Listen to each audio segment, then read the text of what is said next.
Do not adjust your digital device. What you are about to see and hear may shock and appall you.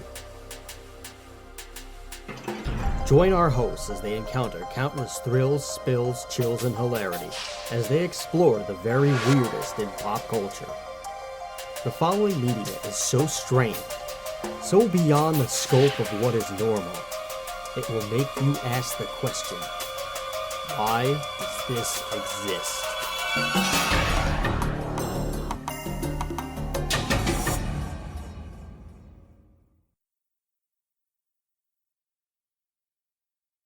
Hello everybody and welcome to another episode of Why Does This Exist? I'm Chris. And I'm Rob. And today we are joined by a very, very special guest who needs no introduction, so I'm not even going to do it. Why don't you introduce yourself, big guy? Let me tell you something. I am so used to introducing myself because that is what I do at the beginning of every Arnocorps audio assault live on stage. That's right. My name is Holzfeuer. Is right. And this is the greatest podcast of all. I'm cutting it short.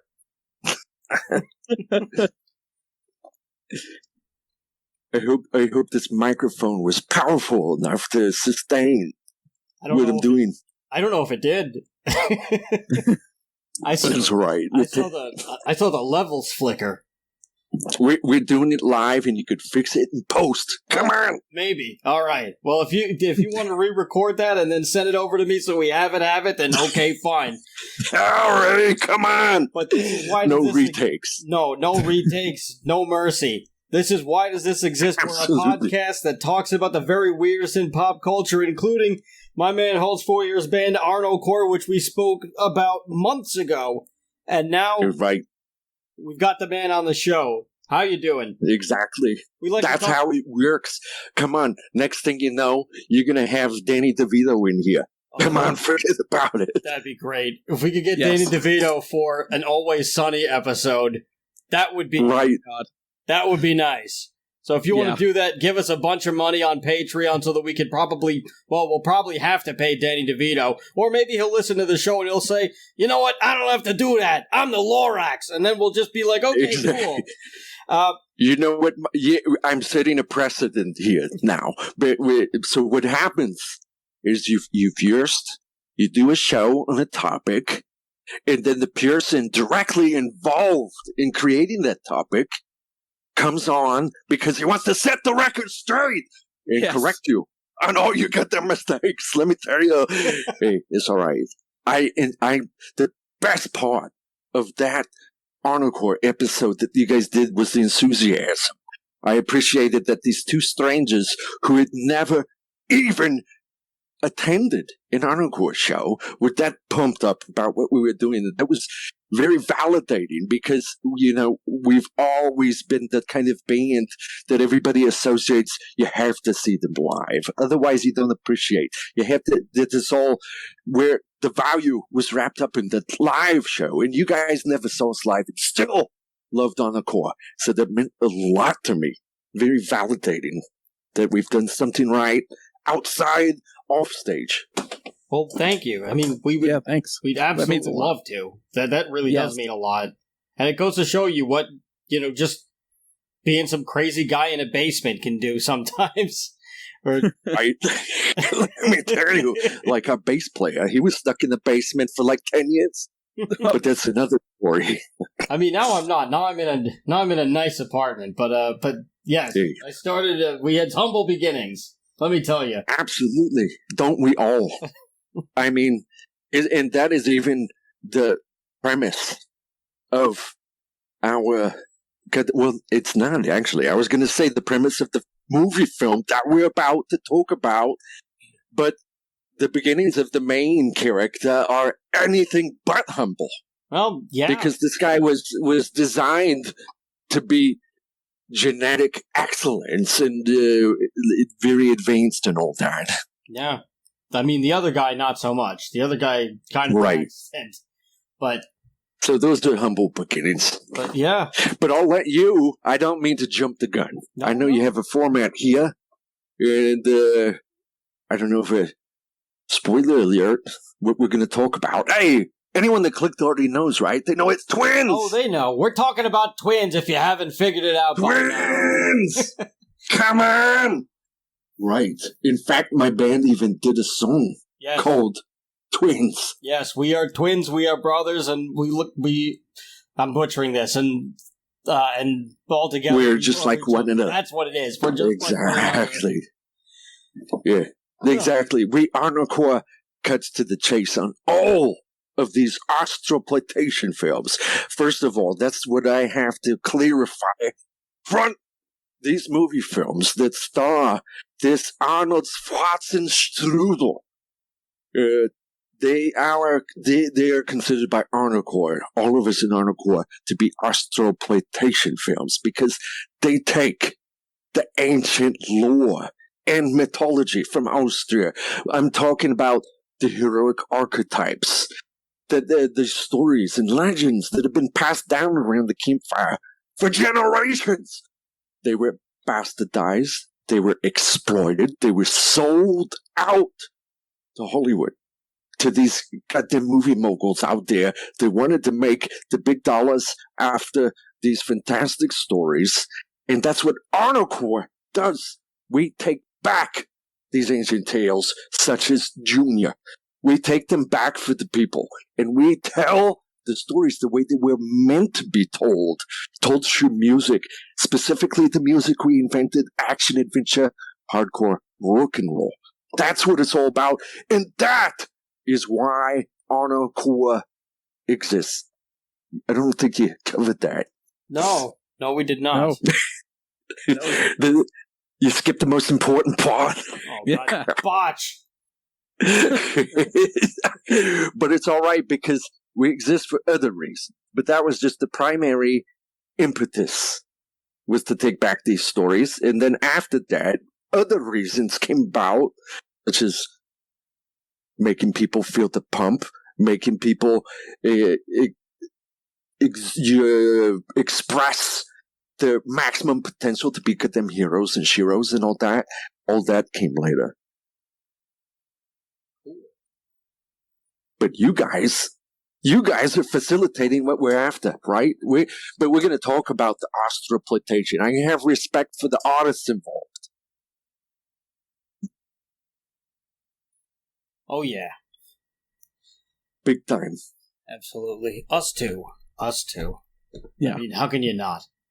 But anyway, Why Does This Exist? We're a podcast about the weirdest stuff in pop culture, whether we're talking about bands like Arnocorps, movies like Twins, or anything in between. You can find us on Twitter, twitter.com/WDTEpod. You could like us on Facebook. That's facebook.com/whydoesthisexistpod.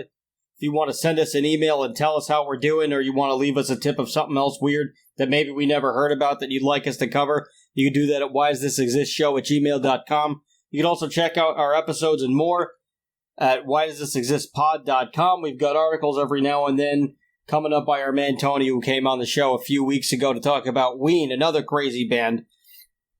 You can also find us wherever you get your podcasts, including YouTube. You can head over to our channel, Why Does This Exist? Make sure you have a question mark at the end. Like, subscribe, and comment on things, and let us know how we're doing. It helps the algorithm, it helps more people see us, and it helps more people hear this episode, listen to what Holzfeuer's got to say, and it gets more people to check out Arnocorps, and that's the point that we're trying to make. So let's talk about Twins, goddammit. Exactly. You are now about to witness the strength of street knowledge from a ragtag group of rogues. So let's get on with the goddamn show. Take it away, Holzfeuer. Come on. I want to congratulate you viewers, because you were brave. You're very brave to ask the question of why does Twins exist? And you can break that down. I already mentioned because of the ancient story. Are you guys familiar with Joseph Campbell, the work of him? No. No. Wait, The Hero's Journey, yes.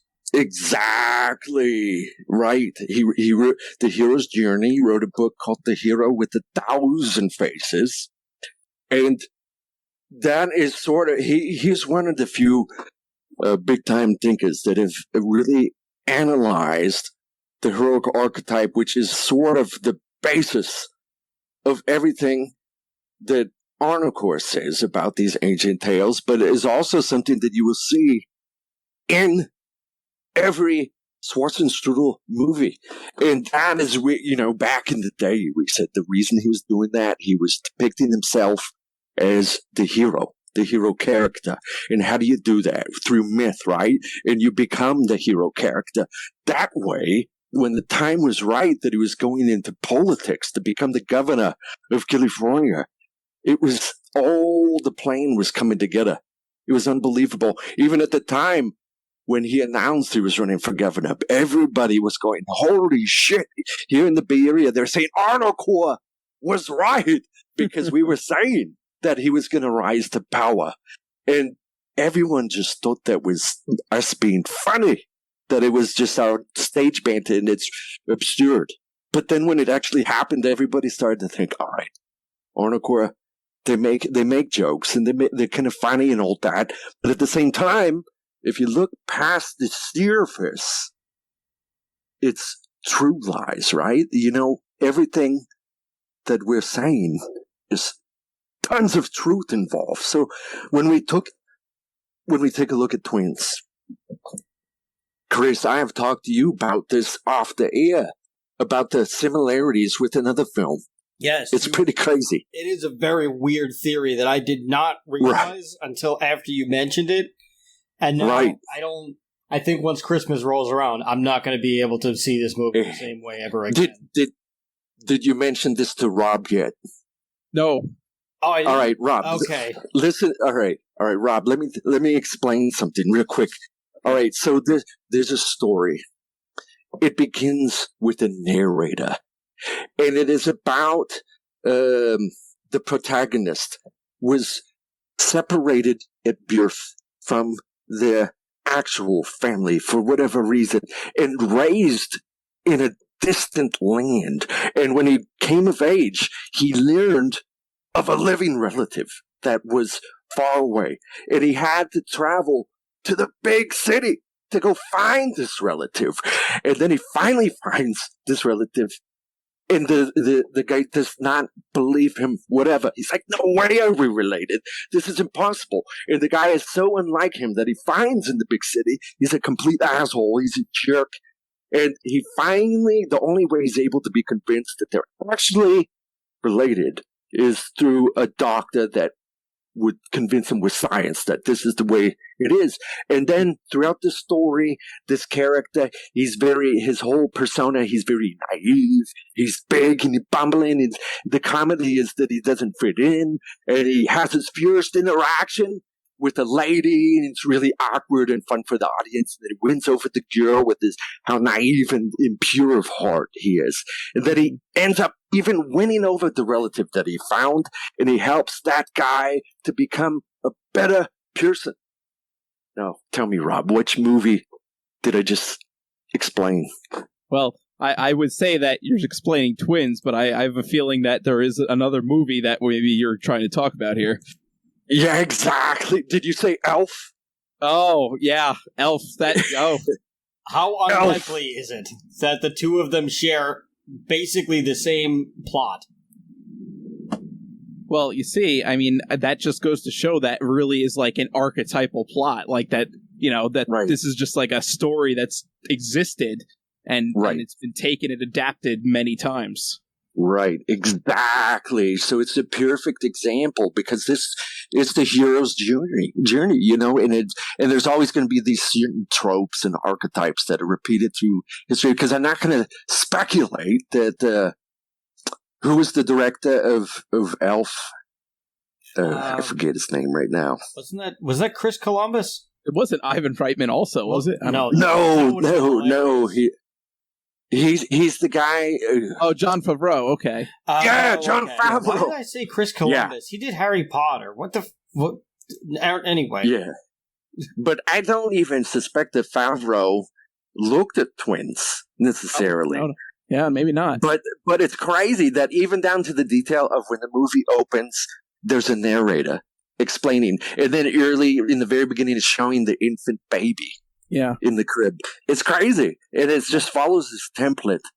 But we're talking about Ivan Reitman, who, when he made this movie, he was. Everyone always says, "Hey, he went into twins. He was coming right off of Ghostbusters." Yeah. And people are thinking, oh, he's big time. But everyone doesn't mention that's not true. He did something after Ghostbusters, before Twins. A movie called Legal Eagles in 1996, which...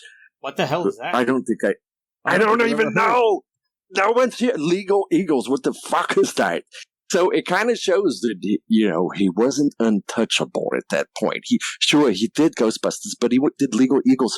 So coming after Legal Eagles, the balls on this guy to say, hey, I'm going to do a movie where Arnold and Danny DeVito are twin brothers. It's kind of risky, you would think, on the surface. Especially after sort of a failure with Legal Eagles. I'm assuming. I've never seen it or anything. I was just looking at his IMDb today when I was doing research for this ballsy podcast, and I saw that. I'm like, holy shit. He wasn't just this pure hit maker. Because, of course, he did Meatballs in Stripes in Ghostbusters. But he had those 3 hits. Then he did Legal Eagles and like, what's going on here? And then back to Twins, which was very successful. It was huge. Yeah. Yeah, well, it definitely won out at the box office. On a budget of $18 million, it made back $216 million. So it was a big smash hit. Yeah, exactly. And even to get it made, Arnold and Danny DeVito both had to forfeit their usual fee. Yeah. Instead, they each took 20% of profits. Yes, I was going to say that this movie they took a gamble on themselves too to make this movie. And I mean, I'm guessing Reitman must have. I'm guessing with whatever happened with Legal Eagles, that the studio was probably Hollywood is a very fickle industry. Right. It always has been. So exactly. It doesn't matter how many hits you make. The minute that you make that one dud, then all of a sudden you're a dirty word and nobody wants to look at you. And then you get exactly. And then they're like, all right, fine, we'll make this movie, but we're not going to give you a real budget. And you want to get who? Yeah, okay. And then somehow he convinced Danny DeVito and Arnold Schwarzenegger to do it.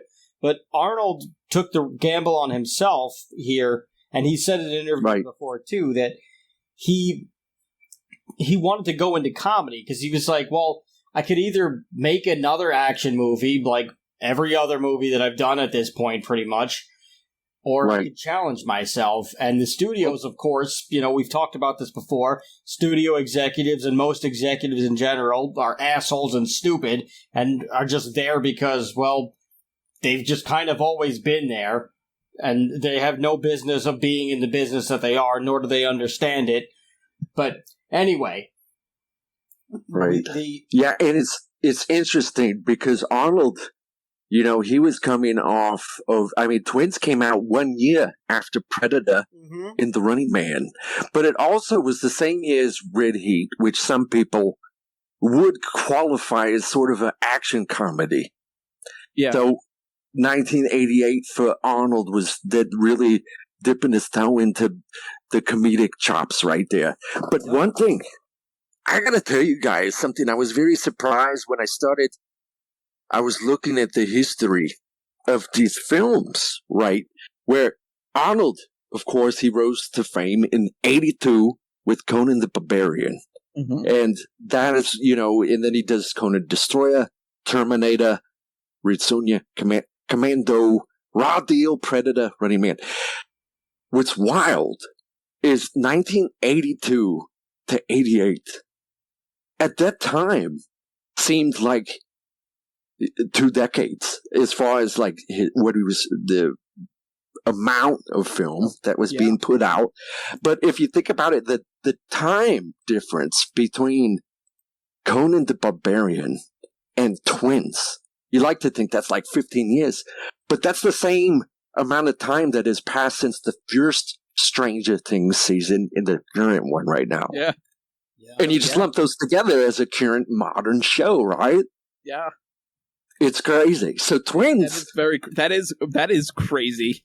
It really is not far removed from his, action movie start. No. Right. Like, exactly. It's this guy just never stopped.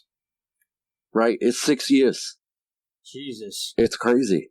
Only 6 years was that journey from doing Conan the Barbarian, where they won't even give him, or even Terminator, where he's getting roles where you don't have to talk that much. Yeah.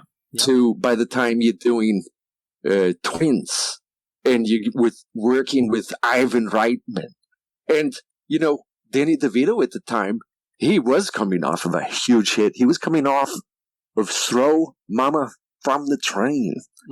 I know I'm older than you guys, but that movie, when it came out, was huge. Yeah, I saw that at a doctor's office once. Oh. It was on... Yeah, I don't know why. For whatever reason, my doctor's office that I went to as, like, a kid, they would put on, like... They always put on, like, just... I guess it must have been whatever channel they had on, but it always put on, like, the most unlikely things that you'd see at a doctor's office, like Throw Mama from the Train. Yeah, terrific. I probably told you this. I probably said this on the show before, but that's the first place that I saw the Golden Girls. But this was hours before I had seen Kiss for the first time, and Kiss had taken off their makeup. They were doing I think they were doing Regis and Kathy. Or something. No. What a mistake. And several hours later... Big mistake. Yeah, several hours later, there I am in the doctor's office, and the Golden Girls are on. But I thought that B. Arthur was Gene Simmons without his makeup. Come on. So I thought the All right. Yeah, so for... Oh! So for probably a couple of years, because how old was I at this time? Probably somewhere between, 7 and 9. For a few years until I actually, I guess probably until I was 12 or something like that. I thought that the Golden Girls were Kiss without their makeup. Oh no! Come on! To be honest, B. Arthur is a dead ringer for Gene. Especially to be fair, yeah, Gene Simmons does look like an old lady when he doesn't have his makeup. Exactly. That is unbelievable, right? Yeah. But anyway, back to Twins. Arnold took a big risk on himself to enter into comedy, so he forfeited the budget. So he forfeited the budget, and Danny DeVito did too. They forfeited their fee, like we said, to take 20% of the profits. Now, nobody knew what this movie was going to do, and it ended up being a tremendous hit. And it turned out to actually be the biggest payday of Arnold and Danny DeVito's careers at the time. I don't know if it still is, but... No, I think with Arnold, his biggest payday when he became the highest paid actor in the world was, ironically, Batman and Robin. Oh, yeah. Oh, we talked about that one. Yeah, we did talk about Batman and Robin. Yeah. Hey, why would you do that? Well, we had to ask, why does that exist? Yeah. Yeah. I suppose you got to do it. I'll have to go back and listen to that one. Have you heard a song, Mr. Freeze? At least it's a ballsy song that takes it back for the people. Yeah. The Overkill version? Tonight. Hell. Well, you know what? I would say that Arnold was probably the best part of that movie. Yeah, he was. By far. Absolutely. It's funny, because I remember when the movie Batman and Robin came out, everybody was, we were used to, we had the Jack Nicholson one. Who was the director? That was Tim Burton. Yeah, Tim Burton. Tim Burton, right? It was brilliant, right? So Tim Burton's doing this great treatment of Batman, and even though there's a little humor, it's mostly serious. Pretty serious approach to doing a comic book character, which was, at the time, not very common. So it was really cool. So I think everybody was still in that mindset, and they weren't ready for Batman and Robin to come out as a pure comedy. Yeah. More pure comedy than even like that Thor movie.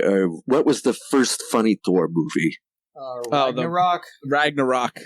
That's my favorite one. Yeah, I didn't really like this Ragnarok much. It was okay, Love and Thunder, but it wasn't anything special. I haven't seen it yet, but I'm looking forward to it because I loved Ragnarok, and I thought it was ballsy to take that character and try to spin off of what the Marvel Universe had been doing in terms of, a serious approach. So I feel like they did the same thing with Batman and Robin, but it fell flat. People didn't. Yes. They thought it was a serious movie, but if you go back and watch it now as 100% comedy film, hey, it's not too bad. Yeah. No. I mean, I absolutely is definitely, you could see the comedic aspects, and I don't know if it was on purpose or it inadvertently was that, they just, because, obviously all the performances in that movie are just over the top, and to the point where it can't be serious because of that. I think we mentioned it on the show that Joel Schumacher wanted to do a gritty, dark Batman, and the studio told him no, so he said, well, all right, then you're just going to get this then, and he just, he basically did the producers, and he tried to just make this the worst movie possible. Well, except he succeeded. Well, yeah, he did. But he probably still made more money with it than I'm sure. It's crazy because at the time, I mean, the money that they were pumping into the franchise was wild. Yes. Oh, yeah. Well, and you know what? People were liking the dark, gritty Batman because, the Batman, the animated series was on at that time, and it was one of the biggest hits, cartoon shows there was. So, people liked it, and then it was this, okay, we're going to go back to the campy 1960s Batman. Right. What is going on right now? Exactly. Exactly. Still the best damn cartoon that's ever come out. I don't care. I'm not. That's not even up for debate. It's just the best. It was really amazing. Gargoyles is a close second, I would say. I have to check this out. If not seen it. Gargoyles was fucking awesome. Keith David, you can't beat him. All right, anyway, but Twins, we have barely talked about this movie, so... Twins. So, long story short, you go. I was just going to say, this movie, we started off with the narrator, as previously mentioned, and it turns out that there was a genetic experiment among all of these brilliant guys, these super athletes, these, chess masters, these brilliant human beings. Exactly. All sponsored by the American government right there. Yeah. Some shady stuff going on. Oh, yeah. So this whole shebang that they've got going on, they just get the perfect apex people of whatever it is that they're in, and and then of course there's a lady, and there's things that go on, and they inject her with stuff, and who knows, whatever they do is whatever they do. Come on, and that's their business. I gotta. That's not just any lady, though. I mean, we found out lady. that is Roller Girl. I mean, come on, Heather Graham. Yeah, she was Arnold's mother was Roller Girl. That is terrific. That's important. Not to mention Felicity Shagwell. So she's.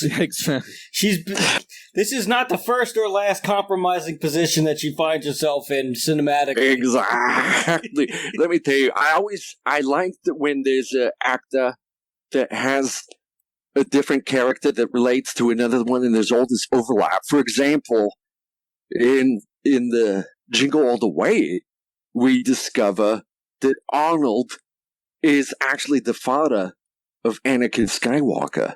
I mean, this is crazy. I mean, talk about the gene pool right there of Darth Vader. These wild... Darth Vader can only come from Arnold. Right, exactly. That's what I'm telling people all the time. But, and now we find out Arnold's mother was Roller Girl from Boogie Nights.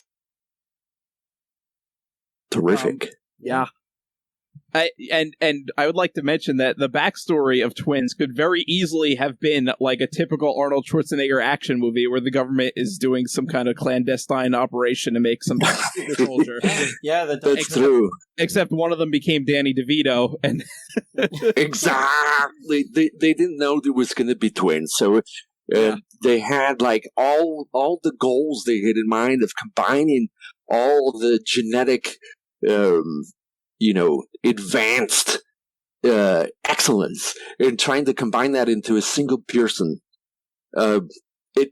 Apparently they had to be like this, the leftovers. All the traits that they didn't want to exist in this child ended up being embodied in his twin brother, who was apparently born just a minute after. So it's Julius is the Arnold character, and Vincent is Danny DeVito right there. And of course, I think it's ballsy of Danny DeVito to accept this role. I mean, with a good sense of humor, and he didn't mind. He's like, yeah, I'm the total opposite of a perfect guy. Yeah. Danny DeVito was, I think, kind of pretty well known for like his self-deprecating sense of humor, and it really just works. I mean, here. The guy's from New Jersey, so you're going to develop it. Yeah. What a guy! I always loved him in The Romancing the Stone. No, I never saw that one. I've never seen Romancing the Stone. Oh, you guys have to see that movie. It's it's worth checking out. In fact, we're talking about archetypes. There was just a movie recently that came out that was a complete copy template of Romancing the Stone. I thought it was crazy. I forget the name of it now. Oh. I don't think it did that well. But anyway, you guys should check out Romancing the Stone, and I'll check out Gargoyle. Will do. You can watch Gargoyles on Disney Plus. There's this thing where Danny DeVito, he's sort of the same kind of character, right? Kind of shady, mischievous, and he's trying to sneak around. And he's getting away from the bad guys. He's going under all these tables at a restaurant where everybody's eating on these tables, and he bumps into this lady's legs, like he ends up right in between her legs, and she looks down at his head, and he just goes, "I dropped my Langostino."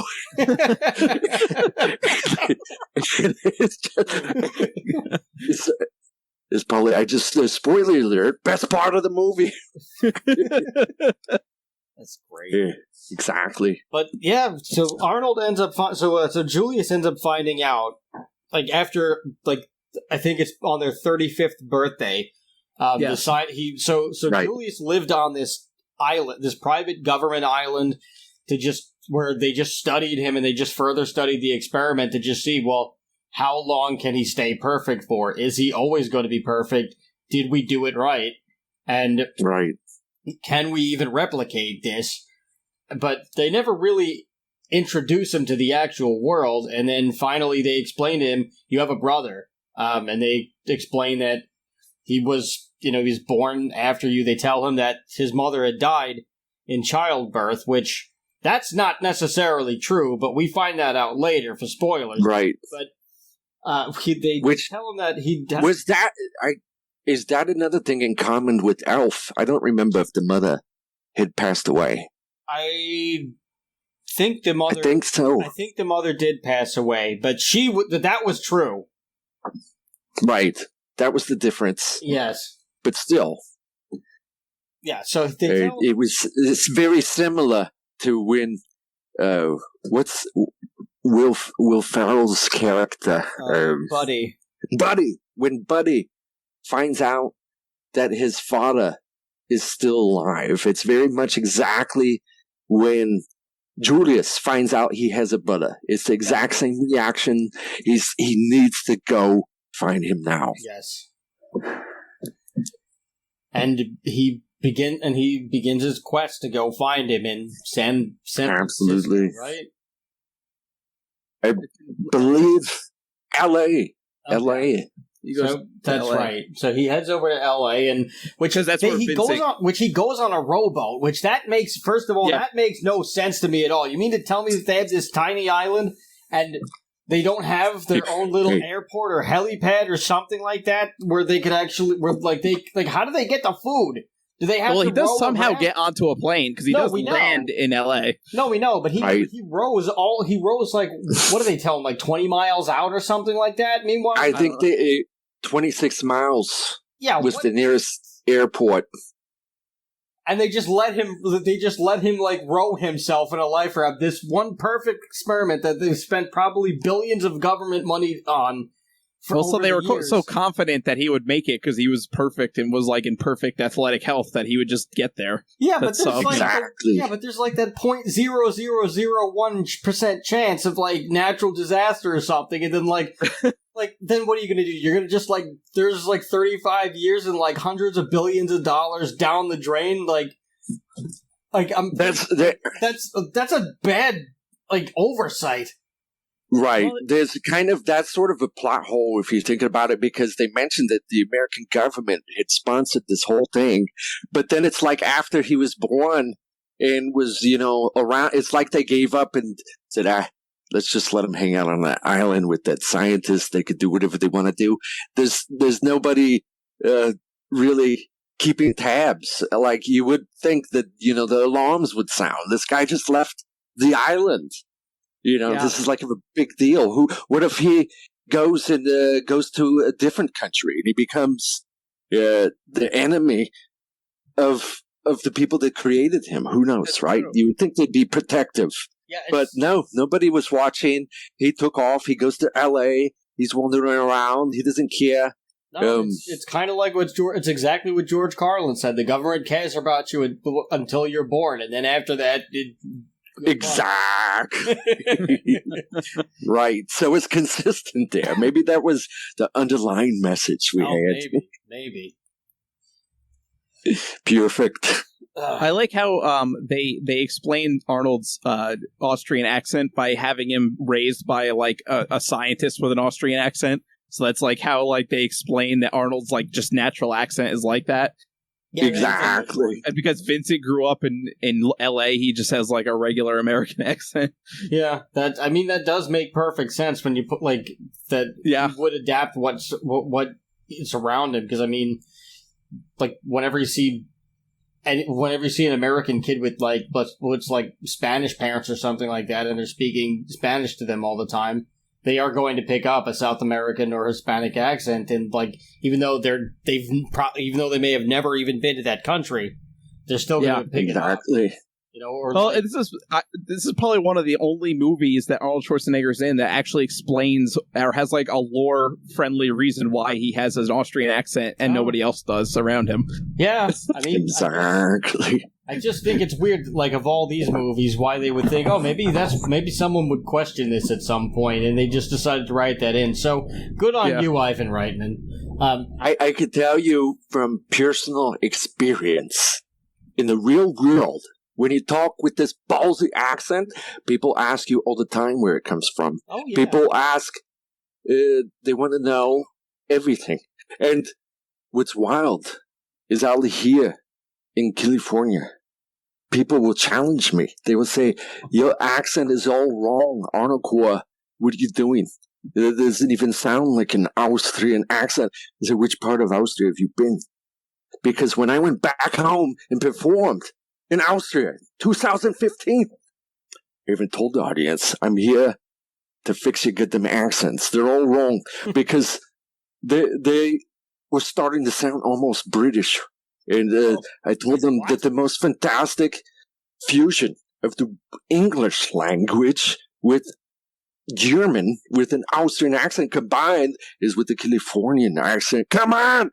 And they took this to heart. All of the Austrian fans of Arnocorps were so gung-ho about all of it and very open-minded to our criticisms. I was also telling them, this is a big problem. I could tell right away. A lot of them did not lift weights. Many of them did not have Humvees as their vehicles or smoke stogies. Well, that's so when I went back to Austria, I told you, what are you guys doing to our culture? This is the whole thing that we have to represent for the world.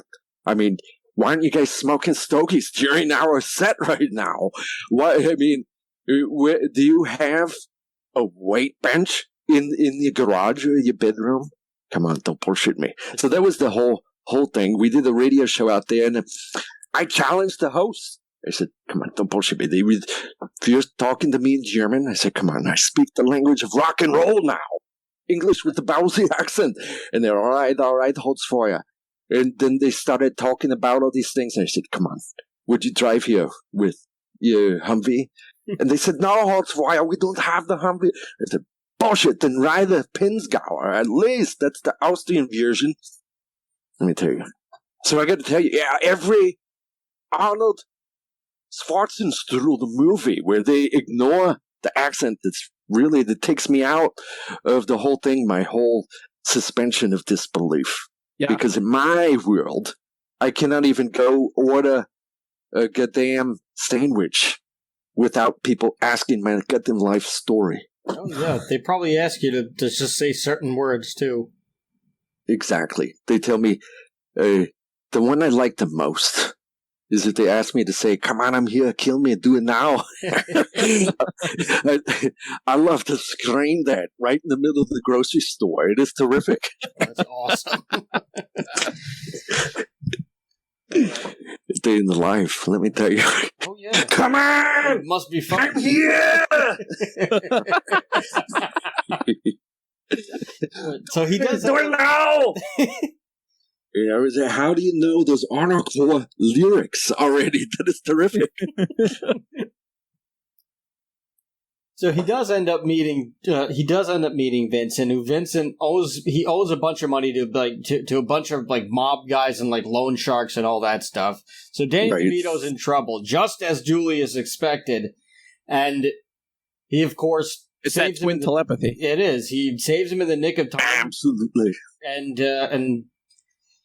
just as he's about to get it from a mob guy, and he pretty much saves the day, but he's trying to convince him, listen, man, I'm your brother. I'm like, I gotta help you. That's why I came here. And Danny DeVito, of course, is like, no, you're not. I'm like, I don't have a brother. My parents suck. I have these terrible abandonment issues, and well, of course, he was very sarcastic in the beginning. He's like, "Oh, of course, when you sat down, I thought I was looking in the mirror." Yeah, and he bails him out of jail too. Exactly. That's suddenly when he realizes, okay, this guy's in that job, but he could be a benefit to me. He just paid my bail to get me out of jail. He was in jail because of unpaid parking tickets, over 200, and he had an expired license. But when this stranger who thinks he's his twin brother actually ends up putting his money with his mouth, he was like, hey, maybe I could work this to my benefit here. Plus the additional fact that he's getting threatened by mobsters and all that. And now what's his name? Vincent is thinking, hey, I could get some muscle now. This will be like my bodyguard. But of course, he basically does act as a bodyguard. Yep. Exactly. But Julius, terrible driver. He doesn't know this. No. Julius is just naive, and he's thinking, hey, all right, he's giving me a chance. My brother is going to spend time with me. He doesn't realize he's being used. Right. And there's multiple. I mean, I like Arnold's characterization in this is how because he's an intelligent person, because he's like a perfect genetic specimen, so he's intelligent, but he's also stupidly strong. But he's still got that goofy naivety, I don't understand, I'm being mugged. Kind of he inadvertently destroys the mugger by accident, and it just works that he gets into these situations where he has to basically beat the crap out of these criminals because he just does he's just this naive guy, and it just ends up kicking their ass. Right, he just happens to be jacked to the gills. Yes, right. So it's kind of that's really the only thing that he's got going for him, and that's probably the only reason why he didn't die within the first half hour of not being on that island. Besides, It's interesting because it's a comedy movie, but Arnold is still playing basically an action hero. Like he's essentially a superhero. He's super strong. He's like super intelligent. Like he reads the car manual and learns how to drive in like 5 seconds. You know, so he's still playing like an action hero character, even though it's not an action movie. You know, it's just like that's just how like Arnold portrays the characters that he portrays. Right. Absolutely. In fact, I think he's always done that consistently because even if you look at Kindergarten Cop, you know, he was still this larger than life, you know, undercover cop, right? And he's on the mission. And then I think the only time that he maybe went away from that a little bit, but it was for the comedic effect. It was, of course, with the next movie he does with DeVito, which was Junior. Yeah. And that's when the whole premise, like if in Twins, the comedy is the idea of these polar opposites actually being twins, but they're so different, but alike in certain ways, then the whole comedy of Junior was the idea of the epitome of manliness, being pregnant and acting very feminine. Yeah. So that was the only time I think he wasn't actually like, you know, his side job was some kind of larger than life, powerful character. I think he just happened to be muscular. I correct myself. He did that also in Jingle All the Way. Yeah, but even in Jingle All the Way, he like punches a friggin' reindeer in the face and knocks it out. Yeah, and then becomes Turbo Man at the end. So right. But we even mentioned we mentioned that in the lyrics. In the lyrics of Jingle All the Way for Arnocorps, we even say, I forget the whole line right now because I don't hear the music, but it basically says, I just work in sales, but I'm still very muscular. Yeah. They don't explain it.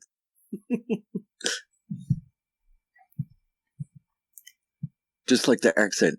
You don't explain the huge muscles. And the only time they really explain the huge muscles is Conan the Barbarian, where they show his training pushing the wheel of pain. Yeah. Yeah. I gotta watch that again. I haven't watched that in forever. Hey, you guys, I gotta ask you, Conan the Barbarian, have you watched that movie with the director's commentary? No.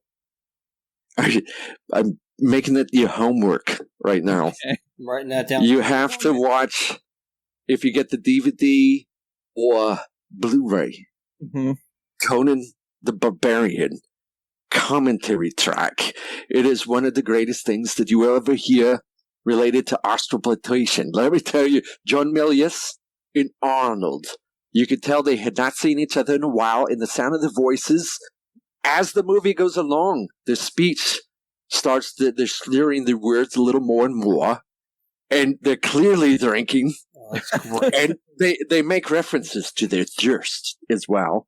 And they get even looser and looser with the commentary in terms of the things they're saying. And one of the most fantastic parts is when Arnold will ask questions because he has not seen the movie in many years. So he'll ask a question like, so what is the wheel of pain for? Like, what does that do? And John Milius goes, hey, well, that's for grinding the grain.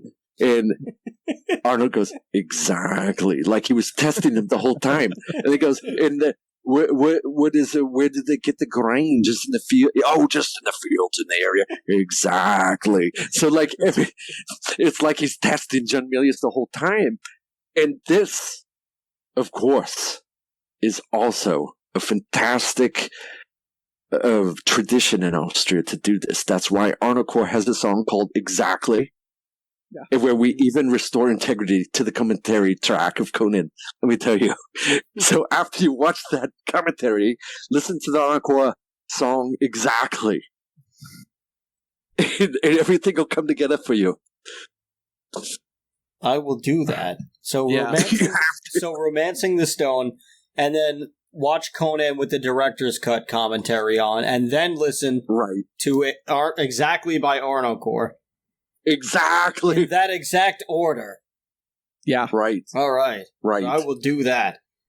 You have to do that. It would make me so pumped up over here. Yeah. Will do, sir.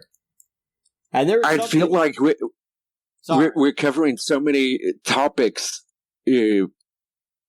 with, when you do twins, or if you do any astroploitation movie, you inevitably have to talk about all these other ones. Yeah. Because he's one of the few actors that has his own genre.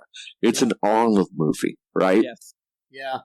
Yes. It's like I'm sure it's really just Arnold and Bond.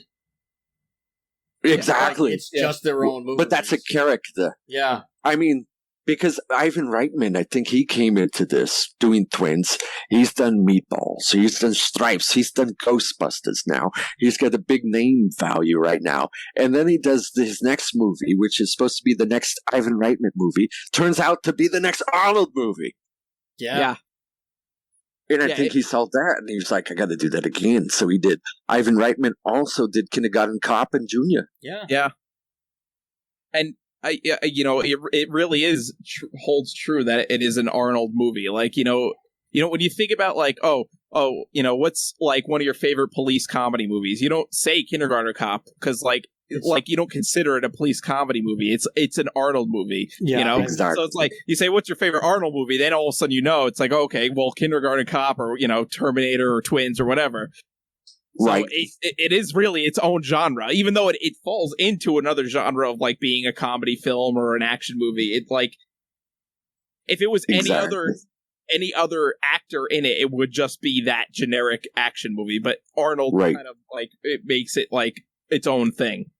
Well, I think there's one exception, and they even do a reference to him in Twins. Yeah, and that would be Stallone. And, of course, right? Because remember, Arnold in Twins, he sees the Rambo poster. Yes, and he had just arrived in L.A., but in the premise of the movie, it's arriving in America, right? They have to simplify it. He arrived to America, and now he is seeing the culture and the pop culture and all that, and he sees the Rambo poster, and he looks at the guy, and he's really ripped and all that, but he looks at Stallone's arm, then he reaches down and squeezes his own arm, and he chuckles.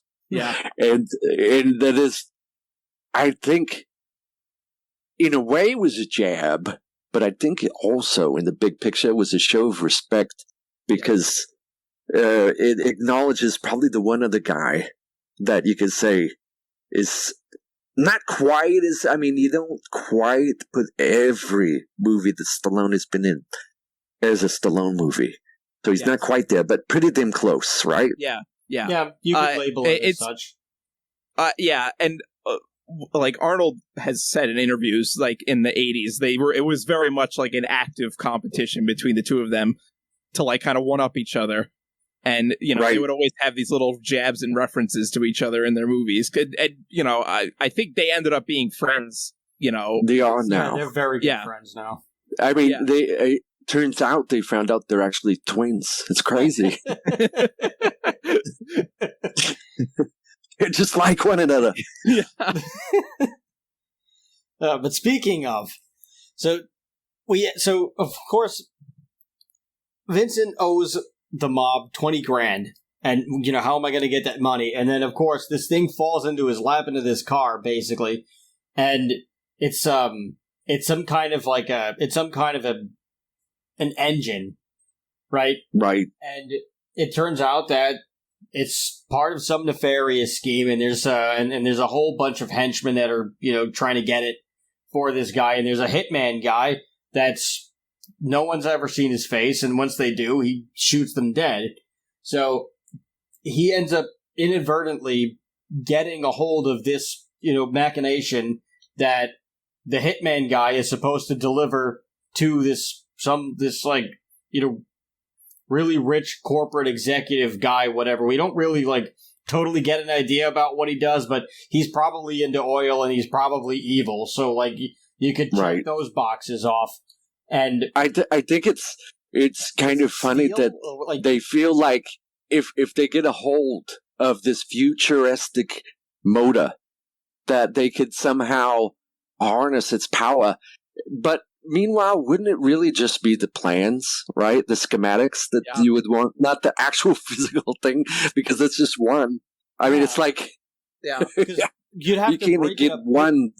Yeah, you'd either use it once until it, like, burns out, or you'd, like... And that's if you even know how to use it. So, like, you could just botch the whole operation, and you could... That's true, break it immediately. Nothing. Exactly. Spend $5 million. I never understood that, but like, so the hitman guy's got to drop this off at the big elite guy so that he can take over the world and do whatever it is that he's going to do with this object. I don't know. Maybe he's just one of those guys who just likes to. He's just a big collector and he just puts atomic bombs or all these other exactly. devices. Well, let me just put it in my glass case, and that'll just forget about it. Like it does. I mean, it looks like some sort of. With Star Wars going on at the time, Ronald Reagan's, air defense, space defense. It kind of looks like something like that. That is some sort of tactical defense object of some type, very high tech and all that, but apparently worth millions. Which, when Vincent finds this thing, and his whole character is about the next big, lucky hit where he can get some money. He always needs more money, and he always does it through nefarious means, whether it's, stealing the BMW or working cons and schemes and all that. So he gets this thing, and he thinks it's worth like in the hundreds of thousands, but it turns out to be millions. Yeah. So, of course, he decides, okay, well, I'm going to go drop it off at this guy's house, and then of course, the hitman guy finds out, and he's going to go track him, and, let me get my damn piece back, so that then I'll kill this guy, and then I'll go get my money, or whatever it is that I'm going to do. And Vincent agrees to drive down to New Mexico, he agrees to drive down. Is it Houston or New Mexico? They end up having to go to one or the other. I believe it's New Mexico. Yeah, I don't remember. I believe it's New Mexico is where their mother is. That's allegedly. Right. Yeah, and then so Julius wants to go stop there because they have to go to Houston anyway to drop off this car with and so that Vincent can get paid for the thing. Basically, like. This was like some clandestine operation, corporate espionage thing that was going on, and Vincent just steals the car. So he kind of puts himself in the place of delivering this machine, so he gets the money. Right. Exactly. And of course the girlfriends find out, which Vincent, it turns out to somehow, despite being Danny DeVito, is a hell of a lady killer somehow. We're first introduced to him sleeping with some guy's wife, and then we find out that he has a girlfriend. Right. And his girlfriend's sister is Kelly Preston, who she's got to be one of the hottest babes that's ever been on screen, especially in this movie. She's got the girl next door vibe going, but she's just so damn sexy, and it's. She's perfect, let me tell you. Yeah. You know what I almost want? I feel like we should do this whole podcast over, where all I do is ask you a question about the plot, and then you'll answer it, and I just go, exactly. Yeah, we could do that with Junior. Hey, Chris, tell me, who was the actress that played the beautiful girl that Arnold gets with in Twins? Kelly Preston as Martin. Exactly.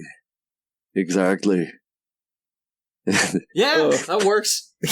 Yeah, it works, right? I mean, this is perfect. We just figured out the new approach to ballsy podcasting. Yeah.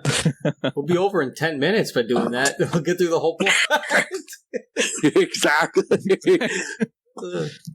But hey, one thing I noticed, because I had to revisit this movie, all right? And I'm watching it, and I noticed that so you have the sisters, and you have the one admittedly perfect Kelly Preston, who is with Arnold, and then the other girl that's supposed to be not as attractive. She is the one with Danny DeVito, of course. But I had to notice, Danny DeVito's girl was in great shape. Oh, yeah. She had a very good physique right there. Yeah. Yeah. Again, well, it's amazing that Danny DeVito is kind of a ladies' man in this movie. Right. He's not known for being a ladies' man, but he is. No. Right. I mean, that goes to I wanted to mention that. That goes to show you that maybe, well, I mean, also, Julius is, I mean, he's very awkward when it comes to meeting, well, I mean, mostly anybody, but right. And you can argue that that's because he was just isolated to this tiny island the whole time, but he still had some form of social interaction between the scientists and everything. But maybe, and this could be a whole like plot theory, but maybe part of the social elements and just really being able to like mingle with the opposite sex, maybe that wasn't transferred into him. Like maybe scientists were focusing on all these other characteristics, and I noticed that. That's what I noticed that too. Yeah, and I think maybe the scientists did because when they first introduce Danny DeVito's character, he's actually with the woman and pleasing her in a fantastic way, and then her husband comes home and he has to jump out the window and jump off the roof. And I thought that was an interesting way of introducing the character that is supposed to be the less admirable traits, which I could see in terms of infidelity. Sure, that's bad. But in terms of the trait of him, he's getting ladies. Oh, yeah. I mean, this guy, the women love him. Yeah. And he's doing terrific. So that is definitely I would want to ask Reitman about that. Yeah. And well, he's not getting like he's not getting like dumpy ladies either. He's getting very attractive women, Danny DeVito. Exactly. Like, way out of his league. Exactly. Too. It's so, implied, like Danny DeVito. They want to kind of say how Vincent is like supposed to be like kind of stupid or like low intelligence, but he's really not. He's just smart in a different way. He's very street smart. He's really good, like socially. He's good at like convincing people to do things, and so like he's witty. Yes. Mm-hmm. Yeah, so he's not a stupid person. He just has a different type of intelligence that like whereas Julius Arnold has more like book smarts and is very naive in other regards. And I think also he's supposed to, they mentioned when they're describing Arnold's character in the beginning, they say he's physically, mentally, and spiritually advanced. So I think that's supposed to be that aspect of spiritually. That is where Vincent falls short. Right. Yes. Because they're looking for more of they're looking for purity, where anything that wouldn't fall into that definition would just be labeled impure, and they wouldn't put that in there. So that actually makes a lot of sense as that why Vincent is the way that he is, because there's certain traits that they deemed impure that went into him. Yeah. And that's why we've got him the way that he is.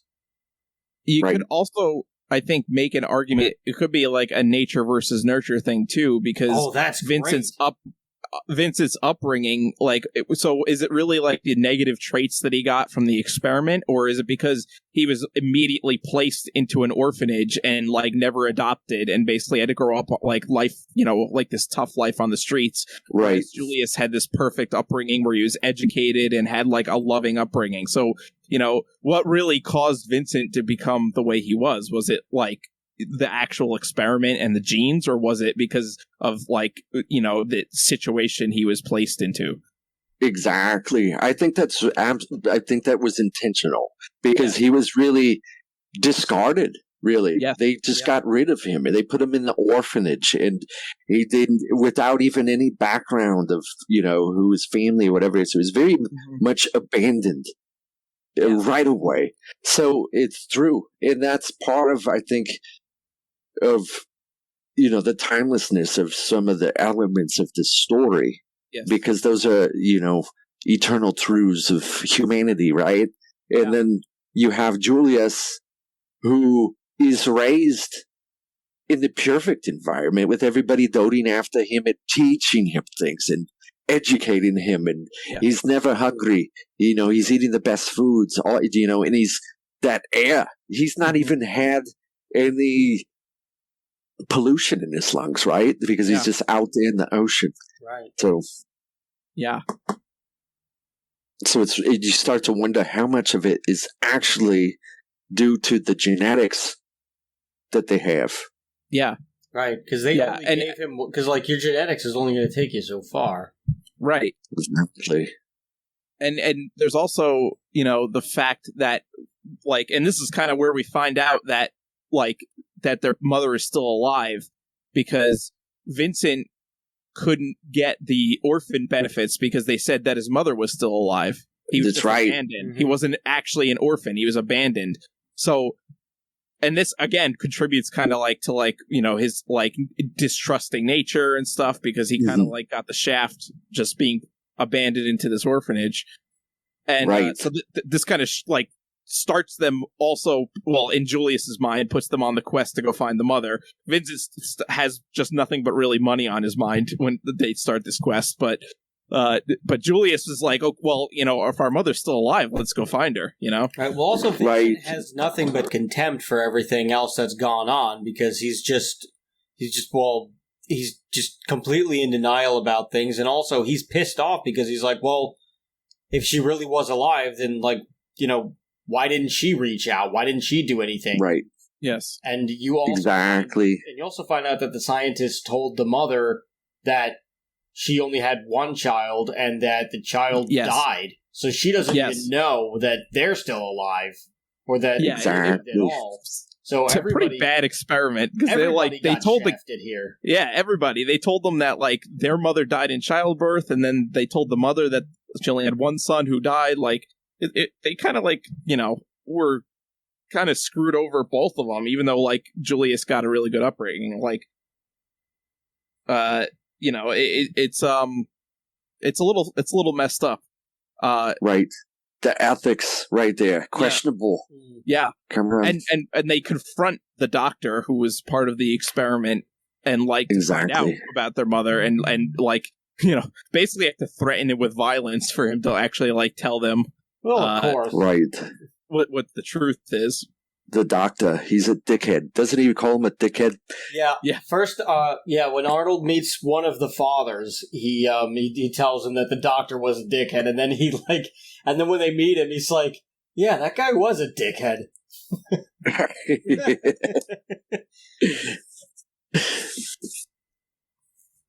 I think it's interesting that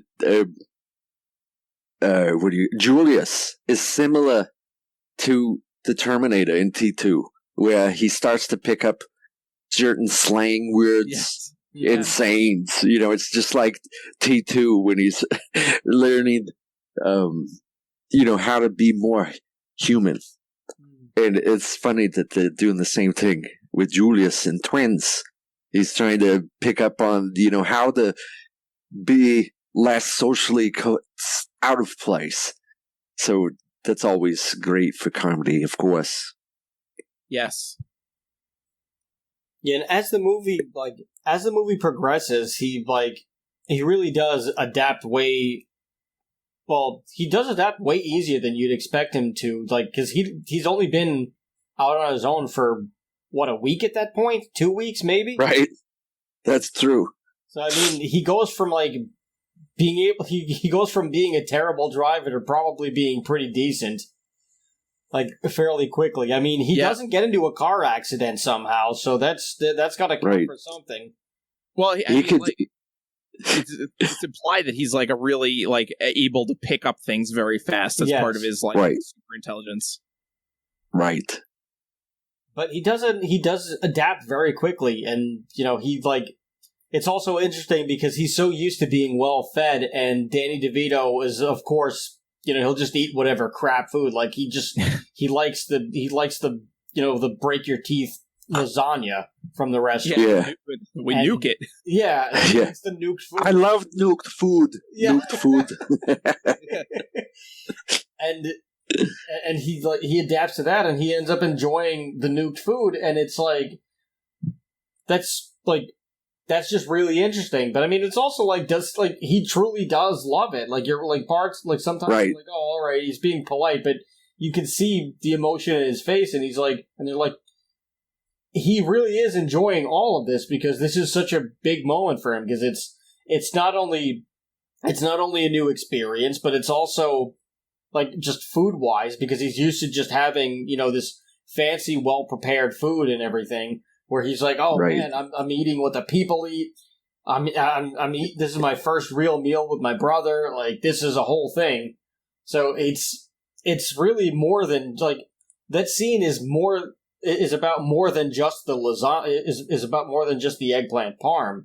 It's right. Like it encapsulates the entire moment where he realizes, oh man, I'm where this is what was missing. Right. Yes. And that, I think that is another thing too, because, as the story progresses, we have Vincent who starts out as a bad guy. But Julius's influence actually starts to shift where Vincent starts to think about other people and he starts to actually have hope, right? Yes. He starts to think, maybe everything isn't so bad after all. Maybe, because he never had a family and all that. So suddenly he's starting to accept Julius is his family for like in a real way. They become partners and they empower each other.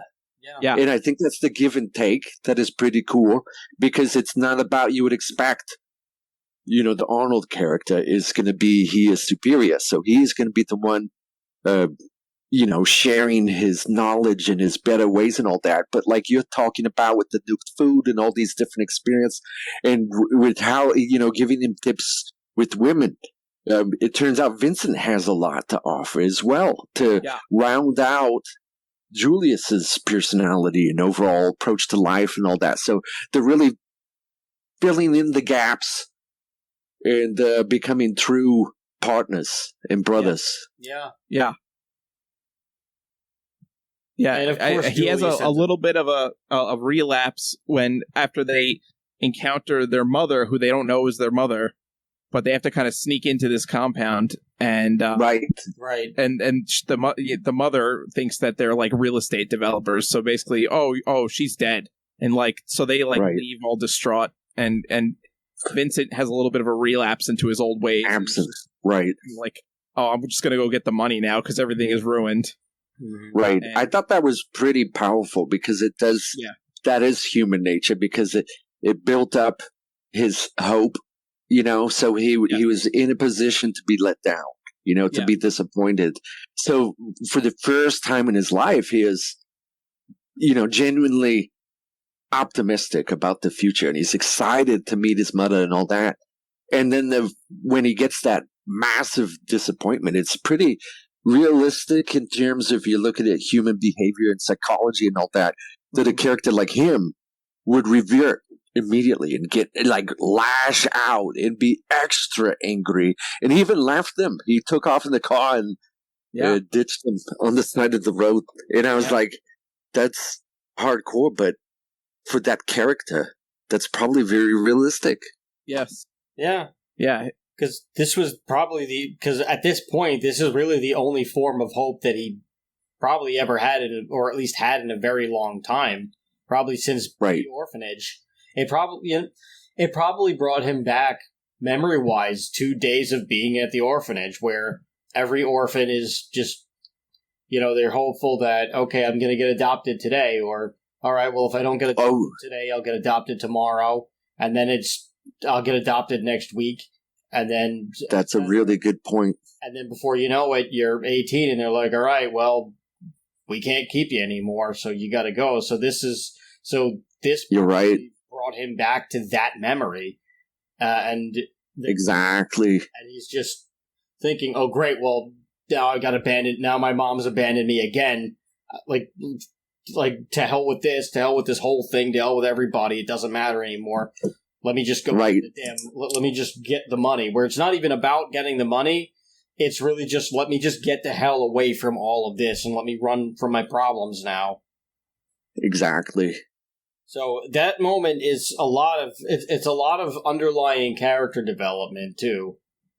Just absolutely the backstory, if you like in its own way. I mean, you got to think about it, but there's a lot of parts in this movie where, and I mean, just really most movies, I would say, if they're at least done if they're at least done well enough for you to care about the characters, like there's a lot that you could just take from certain shifts, right? Where if you're just thinking about the backstory, it's like, oh wait, this is a right. I think that's what separates a really good piece of entertainment. I've been watching Better Call Saul, and that's one of the biggest things that. Oh my God! I cannot believe I haven't watched the level. Season 6. I've only seen up to season 5 because of Netflix. I cannot wait until they put it on there. For the first time in my life, I bought the goddamn season. Like I don't because I don't have the AMC, and I didn't want to subscribe, and I was like, "Fuck it, I'll just buy it from the Apple TV." But anyway, I won't spoil anything. But there's the character. In fact, you could say sort of Jimmy's character is similar to Vincent. Yeah, he is consistently trying to change for the better, and like he's being influenced for the better by oh gosh, what's her name? Her name's on the tip of my tongue, and I can't. I'm spacing right now. I can see her. Her real name is Rhea Seehorn, but I don't know. I don't remember the character. Is it Jen? No, it's not Jen. Is it? No. No. It's like right there, and I can't. Here, I'm gonna look it up right now. God damn it! We gotta know. Kim Wexler. Kim, there you go. Kim. Yes. So he's he's constantly being steered in the right direction by Kim, but he keeps slipping back into his old ways, and that's also like that's also like another thing where he could really where he to himself. That could be where he got the name Slippin' Jimmy, not necessarily because he's slipping on pavement or anything just to get a quick buck, but he's slipping backwards constantly, constantly just relapsing. So he's slipping that way. So I don't know. There's elements. I think it's brilliant the way they developed the Saul Goodman character, the Jimmy character, where they trace it back to his childhood and his relationship with his brother. I think that's really powerful, and their whole dynamic that speaks to his whole approach in life. And I think, just sort of the strength of the storytelling, if it's believable as far as the character motivation, then you could get invested because it's like, all right, that's plausible. That's probably how I would be if I was in that situation. So that's, I think, why Twins does well, despite on the surface, very absurd concept, right? And it's very, at first glance, ridiculous, right? And it's Arnold and DeVito, the twins, and it's, I think people are still to this day a little dismissive of the story just based on the surface appearance of it. But when you take the time to watch, you realize, hey, there's some depth here. Yeah. But long story short, they end up. Everybody ends up okay at the end because it's an 80s buddy comedy. I mean, if they did that again today, then they might end up having a different ending. But they end up saving the day. They stop the bad guy. They return the prototype. People end up dying, of course, but they end up saving the prototype, which they actually they murder the bad guy at the end. That's true. There's no way that he's getting up from all of those chains that they drop on him. It was like a ton of chains. Like, he's dead. Right. So Julius is out of the world for about he's out in the world for about a good week. He's lost his virginity. He's met his twin brother. And he's traveled all the way. And he's committed murder. Yeah, he's committed murder. This is pretty. That's a hell of a week. Like my summer vacation's not even that exciting. Yeah, it's to make up for lost time. I guess exactly. Yakety yak, don't talk back. Come on. But yeah, that's they end up doing this movie. I'm sorry. Go ahead. No, I was gonna just. I think there's a delay between our transmissions here. Possibly, it's the prototype working against us. Exactly. But they end up saving the day. They return the prototype. The Vincent skims $1 million off the $5 million the $5 million reward. So he gets $1 million to restart his business. They go into business together, and they're a legitimate agency now for athletes, and everybody lives pretty damn happily ever after, and they end up marrying the two sisters, and they have twins of their own with their real mom, who realizes the truth, and well, the dickhead doctor gets what's coming to him. Yeah, exactly. And the story doesn't end there, because if you heard the talk of the new script, yes, triplets. So I wanted to bring this up. Yes. Triplets. And it's kind of still now in like limbo because of Ivan Reitman passed away recently, and so they're not sure what's going to happen with it. But the original plan was to have Eddie Murphy play the long lost triplet.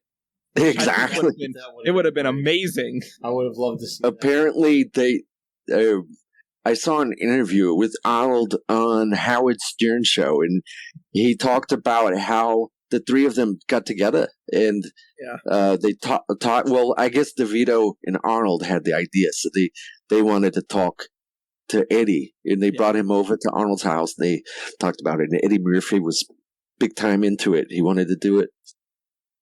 Yeah, but without Reitman, I think they probably should pass. That's kind of what the consensus has been. I mean, they were going to do it with Eddie Murphy. Well, I had seen something where Murphy was going to do it, and then after like Coming to America 2 or Coming to America, whatever you want to call it, he got like booked up with a bunch of things, and now like it like fell out the window for him, and they were going to switch him out with Tracy Morgan, who is one of my favorite people on this earth. Actually, his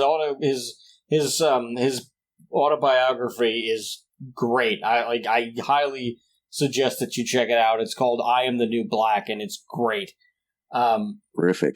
But yeah, he's hilarious. He would do a good job for sure. Oh yeah. So he would have been the triplet, and they were, they had it ready to go, and like you said, Ivan Reitman ended up passing in February, and the only thing that I would say the reason Eddie Murphy would be better is purely because all three of those guys were really big in the 80s. Yeah. So they're like icons of the 80s working together, as this, 3-team.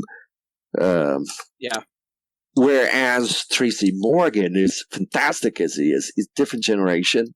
Yeah. So just as far as that's why Eddie Murphy was just perfect, because when you think about the time when all three of those guys were the hottest in their career, it was around the same time. Yeah. Yeah. But all three of them never worked together in one movie, so it would be really, it would be fantastic.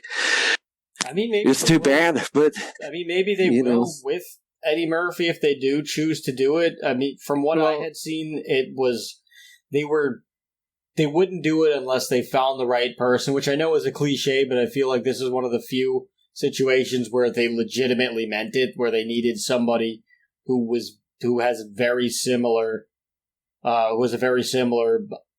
idea as Ivan Reitman had, or at least a very similar vision that aligns with all of them. And I don't see them. I don't really see them finding a whole lot of people.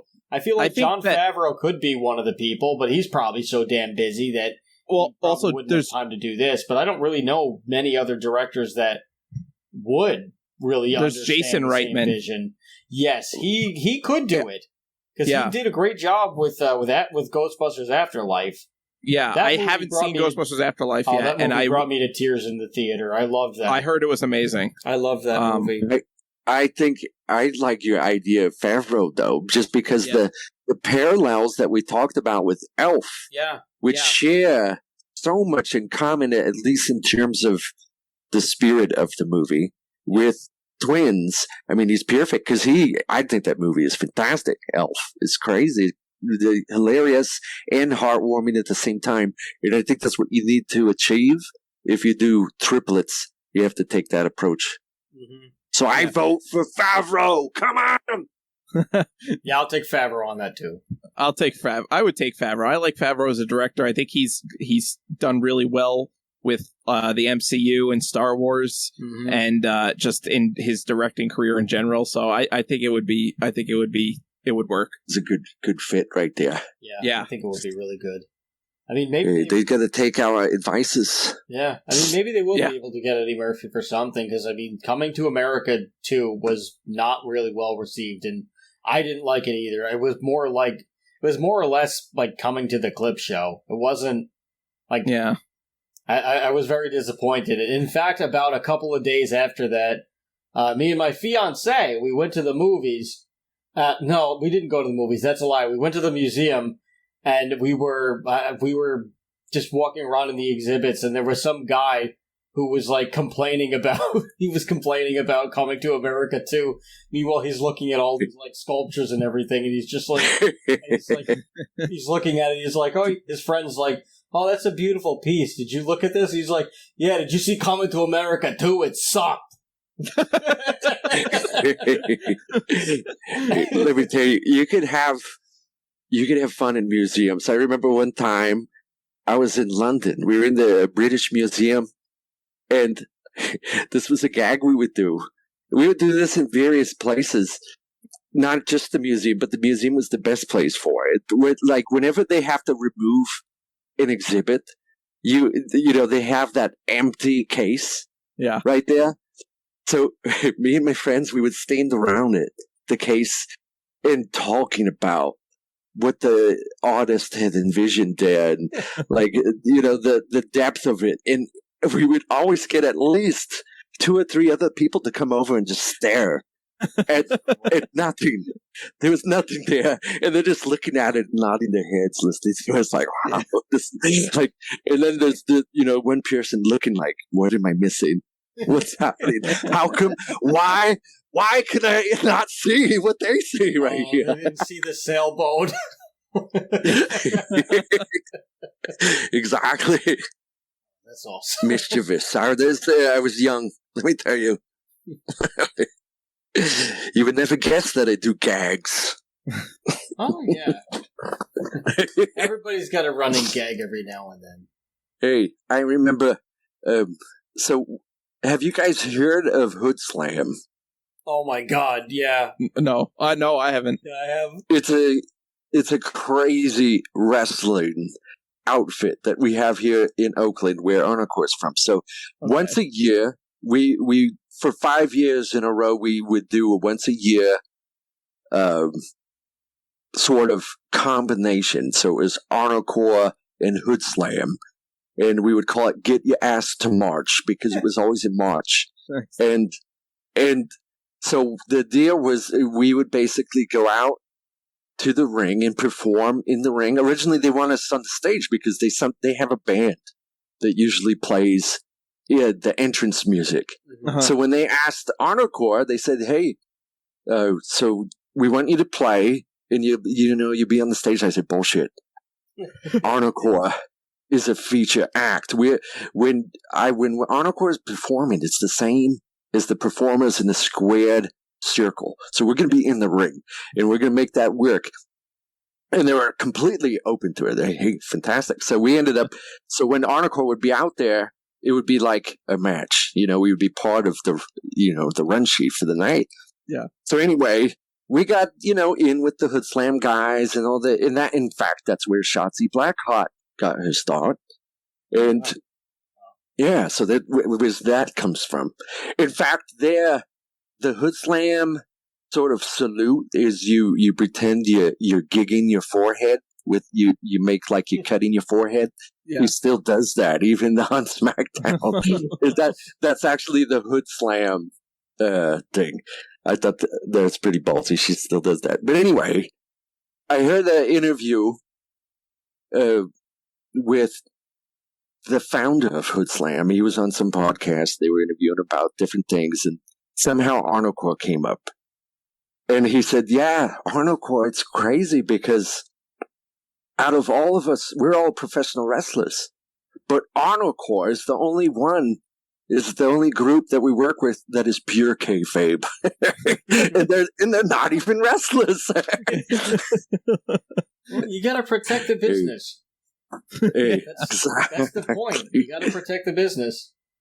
Exactly. Come on. I don't know where that tangent came from. I don't know, but I wanted to share that story. I always wanted to perform in the ring. That was awesome. How does that what's it like? What's cool is, so growing up, I was big time into the WWF, and I watched AWA, NWA, the mid to late 80s, big time. Nice. Huge fan. I collected Pro Wrestling Illustrated and the Wrestler, all the magazines. I was big time. Yeah. So I always, as I was growing up, you start to talk about what you're going to do when you get older. And my parents were horrified because I was at the time saying, I'm going to be a professional wrestler. And they're like, no, come on, you're a fantastic artist. Why would you want to do that? So fast forward, I grow up and I decide what I do for a living is I'm a creative director, an artist. That's what I do. Cool. And of course, Arnocorps is like a part-time job.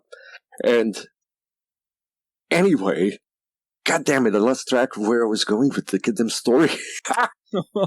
Come on!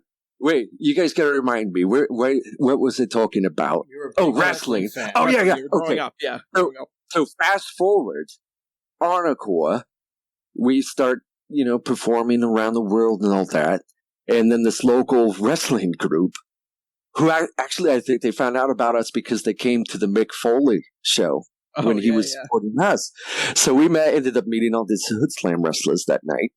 And they said they were big fans of Arnocorps and they would love us to perform with them. I said, hey, let me tell you something. I need to come to your gym and we're going to get some good ring presence because I have respect for the squared circle. So I'm not going to go in there cold and expect to, just get in that ring and jump around singing and all that. I want to have some practice. So I got to go before every Arnocorps performance with Hood Slam. We go to the gym, and it's the Victory Warehouse in Oakland. And they would let us come in, and they would just give us the ring, have at it, do whatever you want there, and they would give us pointers here and there. But we were learning basically the ropes, running the ropes, doing body slams, double axe handle off the top, all that. And I even learned how to jump into the ring over the top rope. You kind of sling yourself into it like the Rockers used to do. And so I loved it. I mean, it was terrific. In fact, the feeling of running the ropes, bouncing off the ropes, just running across back and forth. I had visualized that so much as a child and doing all these moves that when I got in the ring, I could do all of it almost instantly because I was already trained in my mind. Yeah. It was crazy. And then when we got familiar with going up on the ropes and the turnbuckles and all that. So the next, 2 days later when we're actually performing, and there's a guy there they call the coach. He's like the older guy. He used to be in WCW. Mm-hmm. When we got out of the ring after our first set, because we do like 4 sets throughout the night with like 3 songs each. And when we went backstage after performing in the ring, they were like, you guys have incredible ring presence. And I take so much pride in the coach saying, Holzfeuer, your elbow drop was really impressive, especially for a big guy. And I was like, come on. And there was another wrestler there. He's like, come on, that's Holzfeuer. Of course he can do good elbows. So did that, inspire the song Welcome to the Gym? No, Welcome to the Gym is actually that's the name of the release. The song is Scavenger Hunt. And Scavenger Hunt is this crazy movie. Here, let me look up it. It came out, goddamn, 1979. And Arnold just had a bit part. He was a gym trainer. And during the scavenger hunt, the guy had to get a medicine ball. So the comedy is this, really wimpy father of a family. They're going around in the station wagon to collect all the things in the scavenger hunt. And they have to go to the gym to get a medicine ball. So as soon as he walks into the gym, Arnold is there to greet him. He goes, hello, welcome to the gym. Oh, hey. And then he goes through the whole spiel. And essentially everything he says is the lyrics for our song Scavenger Hunt right there. That's awesome. That's cool. So that scene is on YouTube. You can look it up, Scavenger Hunt Arnold, and you can see the whole sequence where he goes, welcome to the gym. Tonight. You do. Let me tell you, aren't you glad you had me on? Yeah, I'm opening your eyes and your ears to so much. And you guys, in return, it's like we're twins right here. It's a little give and take. And we finally found each other. Yes. Exactly. Exactly. Oh, I got to ask you this. Because otherwise, my friend Johnny is going to be, he's going to bother me about this. The only besides your shows, you could, and the direct page, you could buy your merch at, Pro Wrestling Tees, of all places. Right. How did you do that? That's where I got my shirt, but, I'm like... Hey, fantastic! Yeah, Thank you. how did I do, why are they on Pro Wrestling Tees? Because, all right. Well, it's partly because we perform at Hood Slam. We had been performing Hood Slam every year. So from a technical standpoint, we were performers in indie wrestling at that point. In fact, even at Hood Slam, people don't know the difference. We're in there performing our music, but because we're running around and slamming each other and bouncing, we would have people come up to us after our sets at Hood Slam and say, "You're my favorite wrestler." And they couldn't. It's like, come on, we're the band. What are you talking about? But because we were in the ring, it kind of crossed over in their mind, and everyone's drunk. Who knows?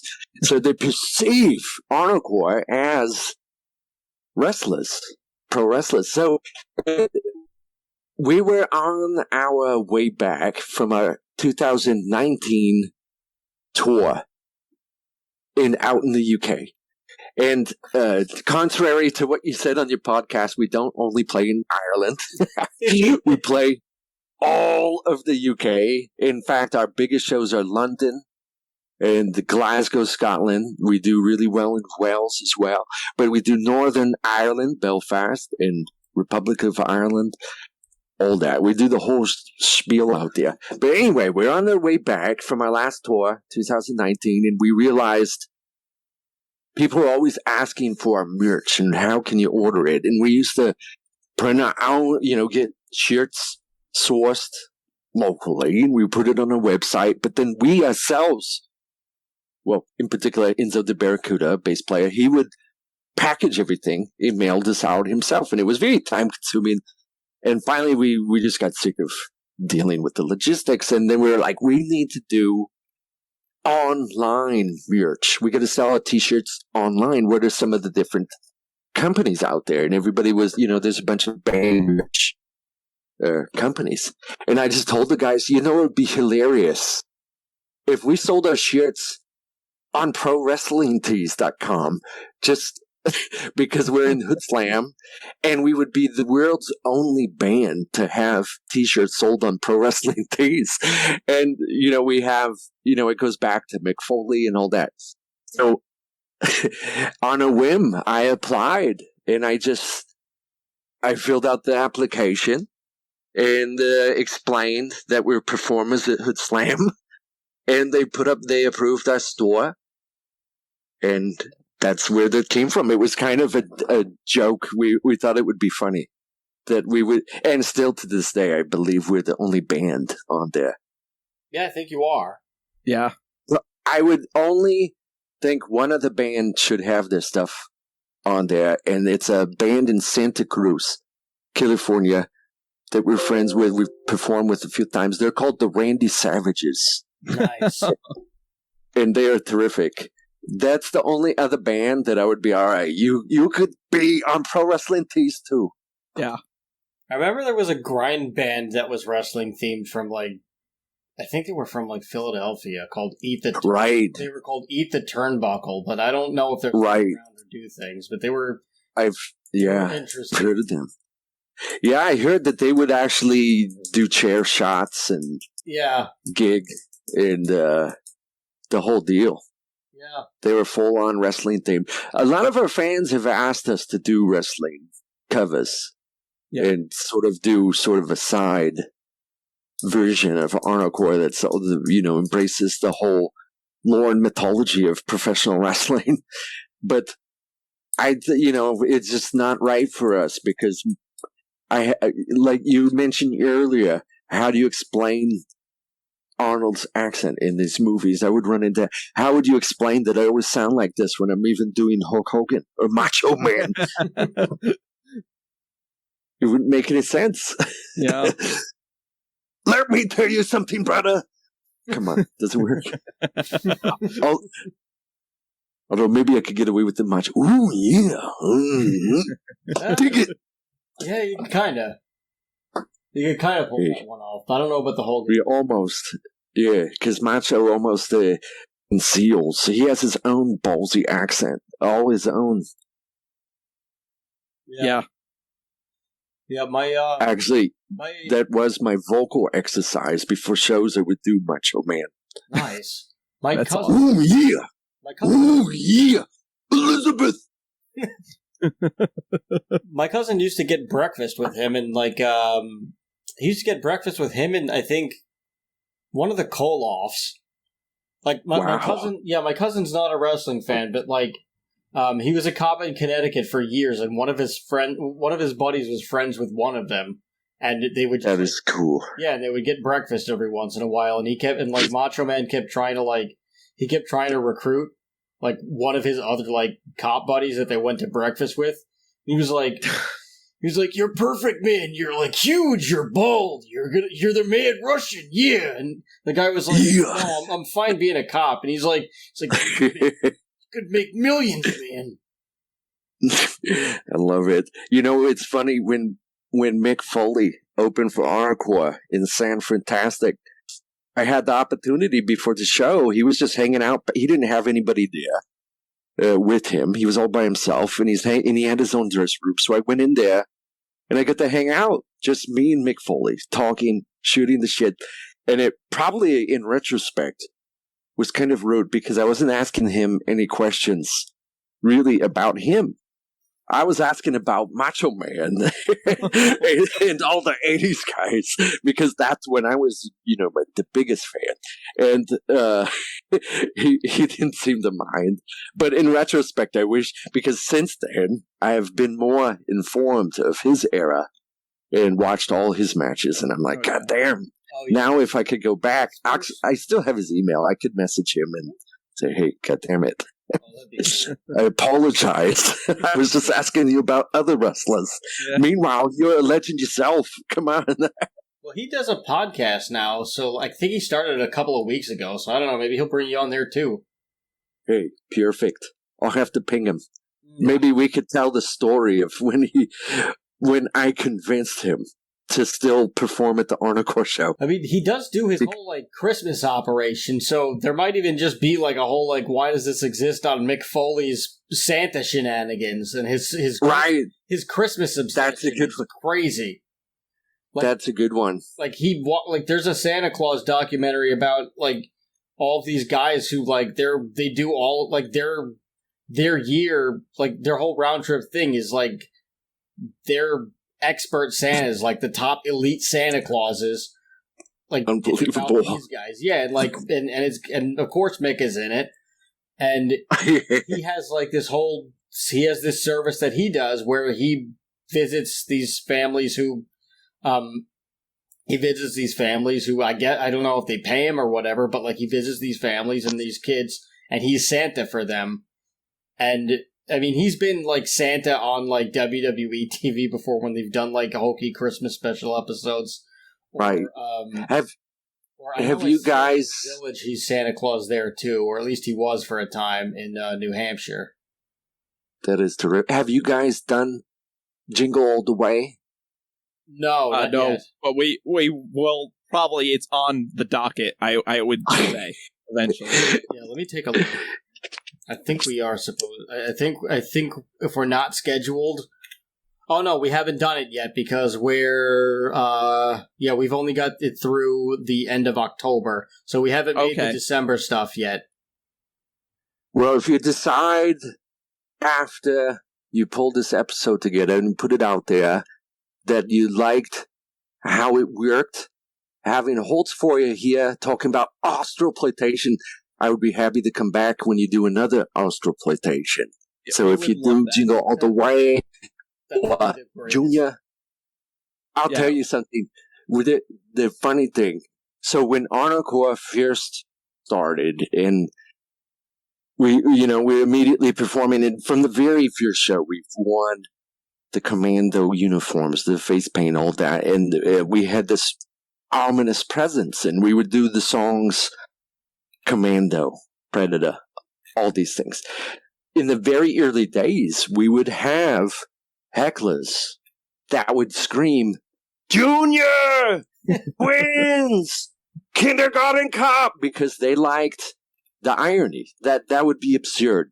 That Arnocorps, these ballsy, real-life, action-adventure, rock and roll heroes on stage would lower themselves to do Twins or Junior. They thought there's no way that would even work. That's not a... And so we would say, and we would always say, come on, don't bullshit me. Those are children's tales. Those are meant for babies. When you grow up, you drink beer. And that's why we would not do those. But then fast forward all these years, 17 years later, we decided, you know what, we're going to do it. For all those guys that used to scream Junior and Twins and Kindergarten Cop, we're going to show them that we actually could make some really good songs based on those children's stories, those ancient tales from Austria that were exploited as comedic Austroploitation. So we're going to do them finally. And that's why we called it The Unbelievable. Because it is unbelievable. Arnocorps is finally doing the songs they swore up and down we would never do. So that was the origin of that. That's why we called it The Unbelievable, because it was never wasn't in the cards. It wasn't supposed to happen. Yeah. Nice. Well, so I think I could speak for both of us to say that we would love to have you on again when we eventually do those other Austroploitation. Austroploitation. Absolutely. Count me in. It would be amazing. It would be great because you will start to realize. I love the overlap, like we talked about earlier about the genre, of the Arnold movies. So there's so much overlap between all of them, like subtle things. Like, for example, in Twins, in the opening scene, when Julius gets to America and he's trying all the different foods, the hot dogs and the pizza and all that. Then he's eating the ice cream cone, and the ice cream cone looks identical to the one in Commando that his daughter pushes on his nose. Yeah. And even the gag with the Rambo poster, he did the exact same gag in Hercules in New York, where Hercules looks at a poster for a Hercules movie with a different muscle guy, and he goes, ha ha, he doesn't even look like me. Yeah. And he compares the muscles. He's all, look, and he takes his shirt off, and he shows how much more muscular he is than the actor. So it's funny that he does the same thing. He revisits in Twins. Yeah. I wonder how many others there are where he repeats various gags. Now I've got to just watch his entire discography. Well, now, I mean, of course, I mean the "I'll be back" is pretty much said in almost every single movie in some capacity. Yeah. Exactly. Yeah, and we do that in our songs. We'll do self-referential things in the lyrics that will tie the mythology together. For example, in Sixth Day, instead of saying God created man on the sixth day, of course, it's Crom. Oh, yeah. Crom created man. And then in our song Judgment Day, which, you had the liquid metal villain in that one, we refer to it as the riddle of steel, which is, again, from Conan. So we have a lot of overlap. Little nods to each one that kind of brings it in together in the same universe. Yeah. But that's important because the thought and the depth is there. So you take something that already exists and you transform it into your own, while still keeping the integrity of the original creation intact. And it's just really cool just to see like what you could do with just a little bit of imagination, or like what Robin Williams used to call that little spark of madness. Exactly. The recontextualization of things you're familiar with brought to a different area. It's funny. I'm always surprised when I'm talking to Jello Biafra, who runs the record label that we're on, and in his mind, he sees me as completely demented. He always calls me demented. And it's like, this is Jello Biafra. Like, this guy, and I don't know, it's funny. I guess I'll take that as a compliment. I would. Yeah, I would. Because there's an aspect of Arnocorps that I think he, as much as he loves what we do, he doesn't really understand it either. He's confused. Because when he first signed us, I told him, hey, Jello, I know that you're big time into politics. And I know that Arnold was a character, of course, with California politics, where he was a Republican governor here. Mm-hmm. I want you to know up front, we are not going to be a vehicle for any kind of political messages at all. The whole concept of what Arnocorps is doing has more to do with a lot of the concepts of Joseph Campbell, with the hero's journey. Yeah. The hero with the thousand faces and all that, and kind of depicting the ancient tales and making people look at lore and mythology in a different way, and realizing that there's modern interpretations still in our culture that are still perpetuating how we view the hero character in our culture. And that's existed forever. So I said, that's what we're really about. We're not going to talk about politics or anything current or modern in the world. It has nothing to do, no place in Arnocorps. And he just looked at me so confused. He's thinking, why wouldn't you want to be, you have, this platform to work from and make a lot of statements. I said, we're making our own statements in ways that we think are more timeless. Yes. Yeah. So we appreciate that you guys discovered Arnocorps all the way on the East Coast, which I apologize, we have not performed. We fly over you guys every time. Yeah. Every time we announce a UK tour, where there's always people from New York that are saying, why don't you guys stop here first and then go out there? And it's a good question. Well, the only reason is because in UK, we have a reputation. We could demand very good fees. They cover everything. They cover our accommodations, our food, and we get paid. Everything's covered. So we know that we're going to go out there and we're not going to lose anybody. But if we go to New York, we know that we will 100%. We're not going to make that money back because we don't have that install base. Because we used to be on the radio in the UK. They used to play us on BBC Radio 1. They would play Total Recall and Predator. They would play in 2006, 2007. We were in magazines, all that. That's awesome. Yeah. So when we the music industry in this country that's the case, unfortunately. Right. I mean, we've vented about this plenty of times, but I mean that's kind of why we don't really do music so much anymore. Was because whenever we would play live or anything, we would always end up saying, everybody who said they were going to buy a T-shirt bought beer instead when we actually had T-shirts for them to buy. Right. So it was just one of those things where it was I'd rather just record as much as humanly possible and have this large body of work. That's cool too. Just do that and just do that instead. And then if you really want me to perform, then tell me how much you're offering, and I'll consider it. But otherwise, I'm just going to make more music, or I'm going to make more recordings, and that's where that's kind of where this came from.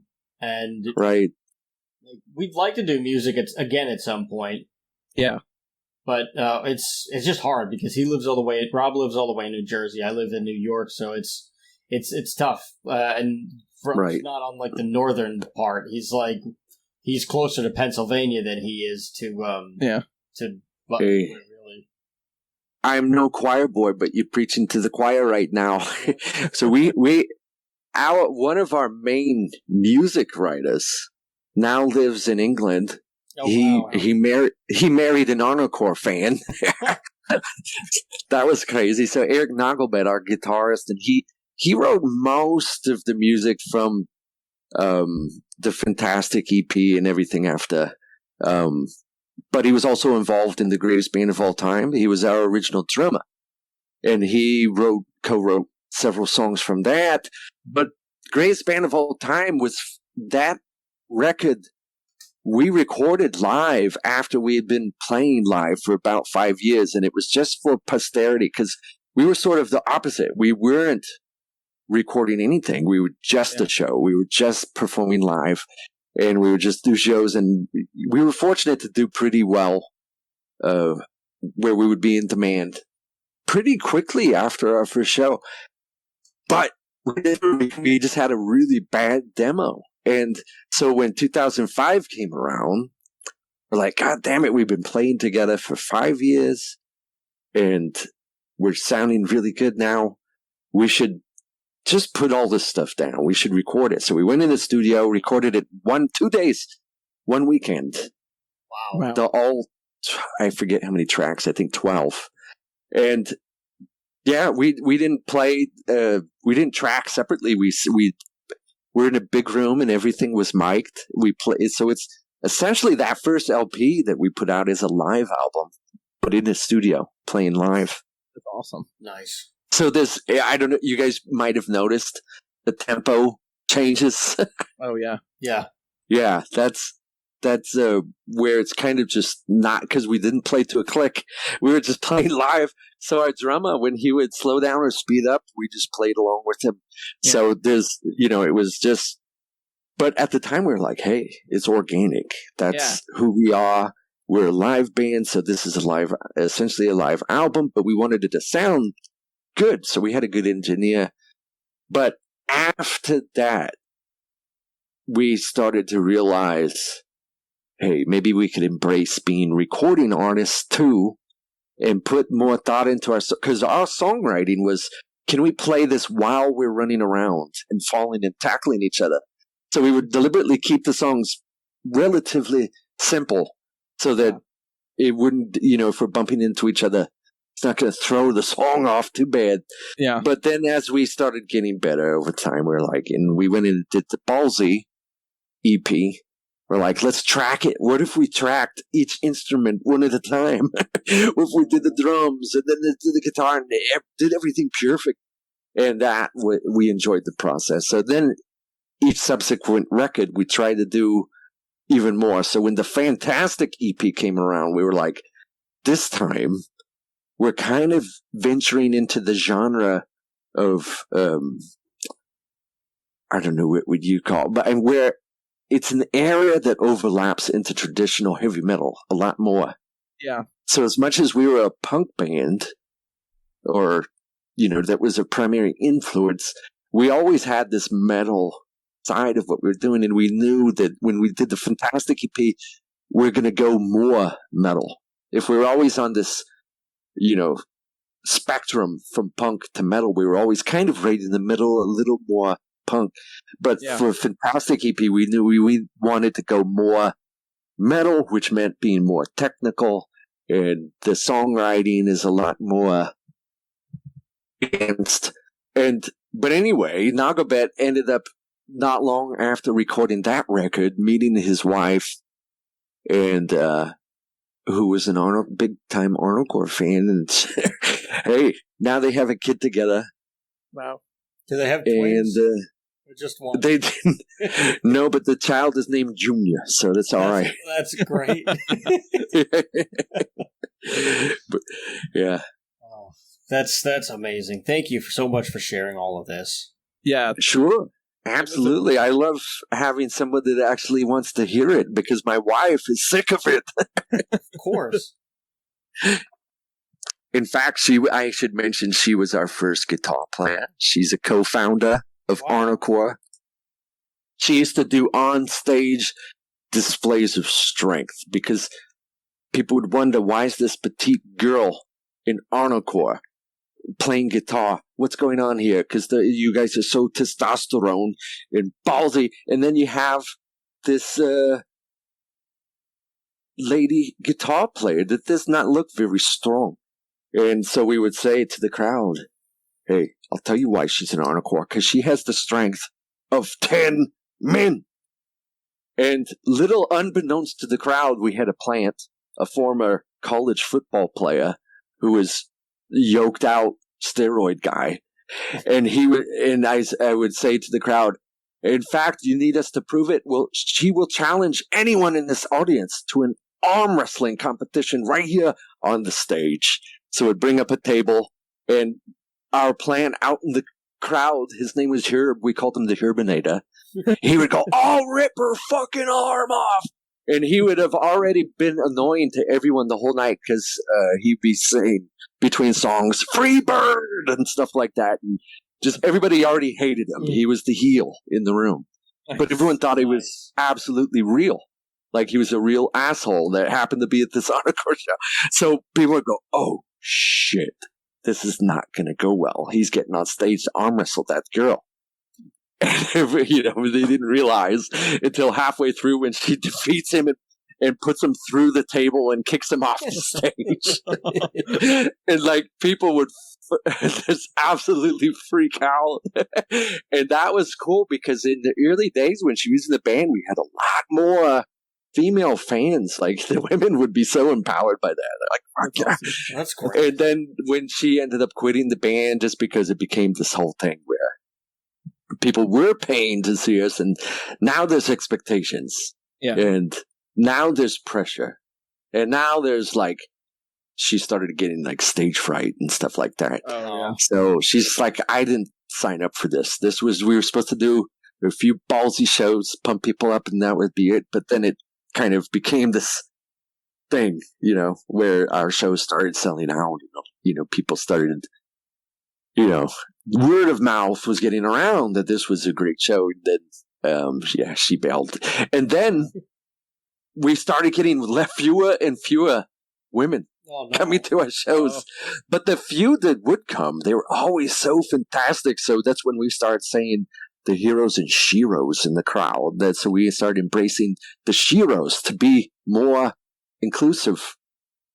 But now, fast forward almost 20 or about 20 years from when we started doing heroes and sheroes, we're now at a juncture in our society where we can't really do that because it's being viewed as some sort of very binary gender thing. Yeah. So now we have to revert back, ironically, to just heroes to be more inclusive. Yeah. But it's kind of weird when you're doing something so long that you start to, the context of what you do changes. Yeah. Because I actually had, in England, I had a fantastic, ballsy transgender person come up and ask me, you're saying heroes and sheroes. What if you're non-binary? And I was just like, hey, come on. How about I just call you a stud right now? And it was fine, but it made me think about it. I was like, God damn. Now it's getting complicated. What's going on? So he said, fuck it. We'll just go back to heroes. But I don't know. I think it's still all right. We still do sheroes too. Yeah. Yeah. I think as long as the message is there, I think. Right. Yeah. I think that's what people appreciate. They always know that Arnocorps' heart is in the right place. But I got to tell you, when we took our hiatus, I was telling the guys in the band, I don't know if I want to come back. We've kind of done more than we ever set out to do. And I'm not sure what else is left. And I threw the idea out there. I said, come on. What if Arnocorps turns heel? What would that be like? We berate the audience, and it would be exactly, would follow the template of Hollywood Hulk Hogan, where I was even going to be Hollywood Holzfeuer, because what could be more heel than Holzfeuer embracing Hollywood after all these years of accusing Hollywood of bastardizing the ancient lore, creating all these hostile plantations, and now I embrace it. Come on, I'm Hollywood Holzfeuer. And I got to tell you, as we got closer to coming back and to realize, I said, we can never do it. Arnocorps is always going to be the good guys. We can't go there. So we're like John Cena, right? Yeah, it could have been an Austin thing where you look back at it and you're like, I should have just called an audible. I should have just stunned Vince. Right. Right. Exactly. Although I'm curious to know what a camo boa would have looked like around your neck. Exactly. Hey, never say never, right? Yeah. Who knows?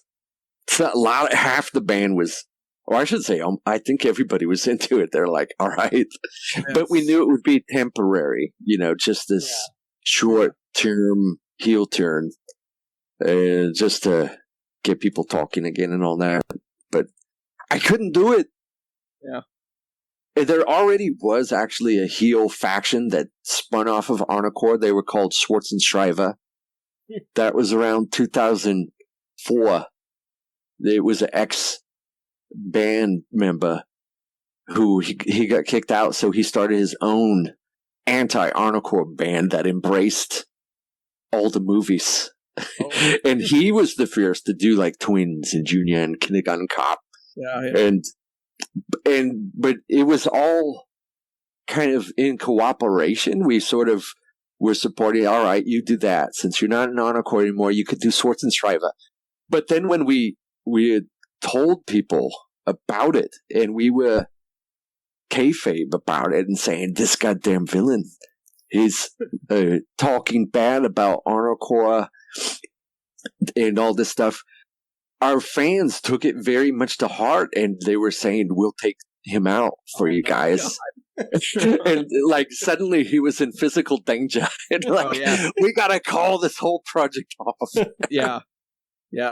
Because the fans, that was how loyal they were to Arnocorps, that this anti-Arnocorps band, they had to be taken out. But then in real life, non-kayfabe, we ended up with Austrian Death Machine. Oh, yeah. Which is the true villain version. Yeah. Yep. Without a cooperation. There's more stories there. Hey, you could do a Why Does This Exist for Austrian Death Machine. And you could have me on here and telling you why it should never have existed in the first place. Yeah. That'd be great. We'll just it would be. We'll just lambast and pan this thing. Exactly. He actually came to one of our shows. He was trying to extend the olive branch Oh, yeah. I have unbelievable stories about all that. Before or after he went to prison? We'll have to save that for Junior. We'll have to save that for Junior or Jingle All the Way or whatever. Right. Whatever Austroploitation we end up doing next. We're at we've been going for at least almost 2.5 hours. So I'm gonna have to cut this short. I hope you're good with editing because you're gonna have to edit at least 2/3 of everything I said. Alright, well, all right, guys. Have anything this has been a pleasure. Twins. It has been a pleasure from our end as well. But any last words about Twins? Anybody? Well, if I could request my last words, or even the way you end the podcast, if you could go out with playing the song Twins by Arnocorps. We will. That would be the perfect way to do it. Yes. And you don't need to worry about digital rights and all that crap. It's all automated. Okay, cool. All right. Then we will put it on there, and we have permission from the artist. So anybody over at our lovely new home, Spreaker, you've got the permission on the show, so we won't get booted off your platform. So everybody wins. Exactly. All right. We're twins. All right. You're my brother, and we will learn to love each other. And we're just like one another. This has been Why Does This Exist? I'm Chris. I'm Rob. I'm Holzfeuer. And I gotta say, before you guys end it, yakety yak, don't talk back. Yeah. All right, take it easy, man. Thank you so much. Right. We appreciate Thank you so much. Everyone who's listened to this and everybody who will be tuning in the future. Take care, guys. Thank you. Yes, you too.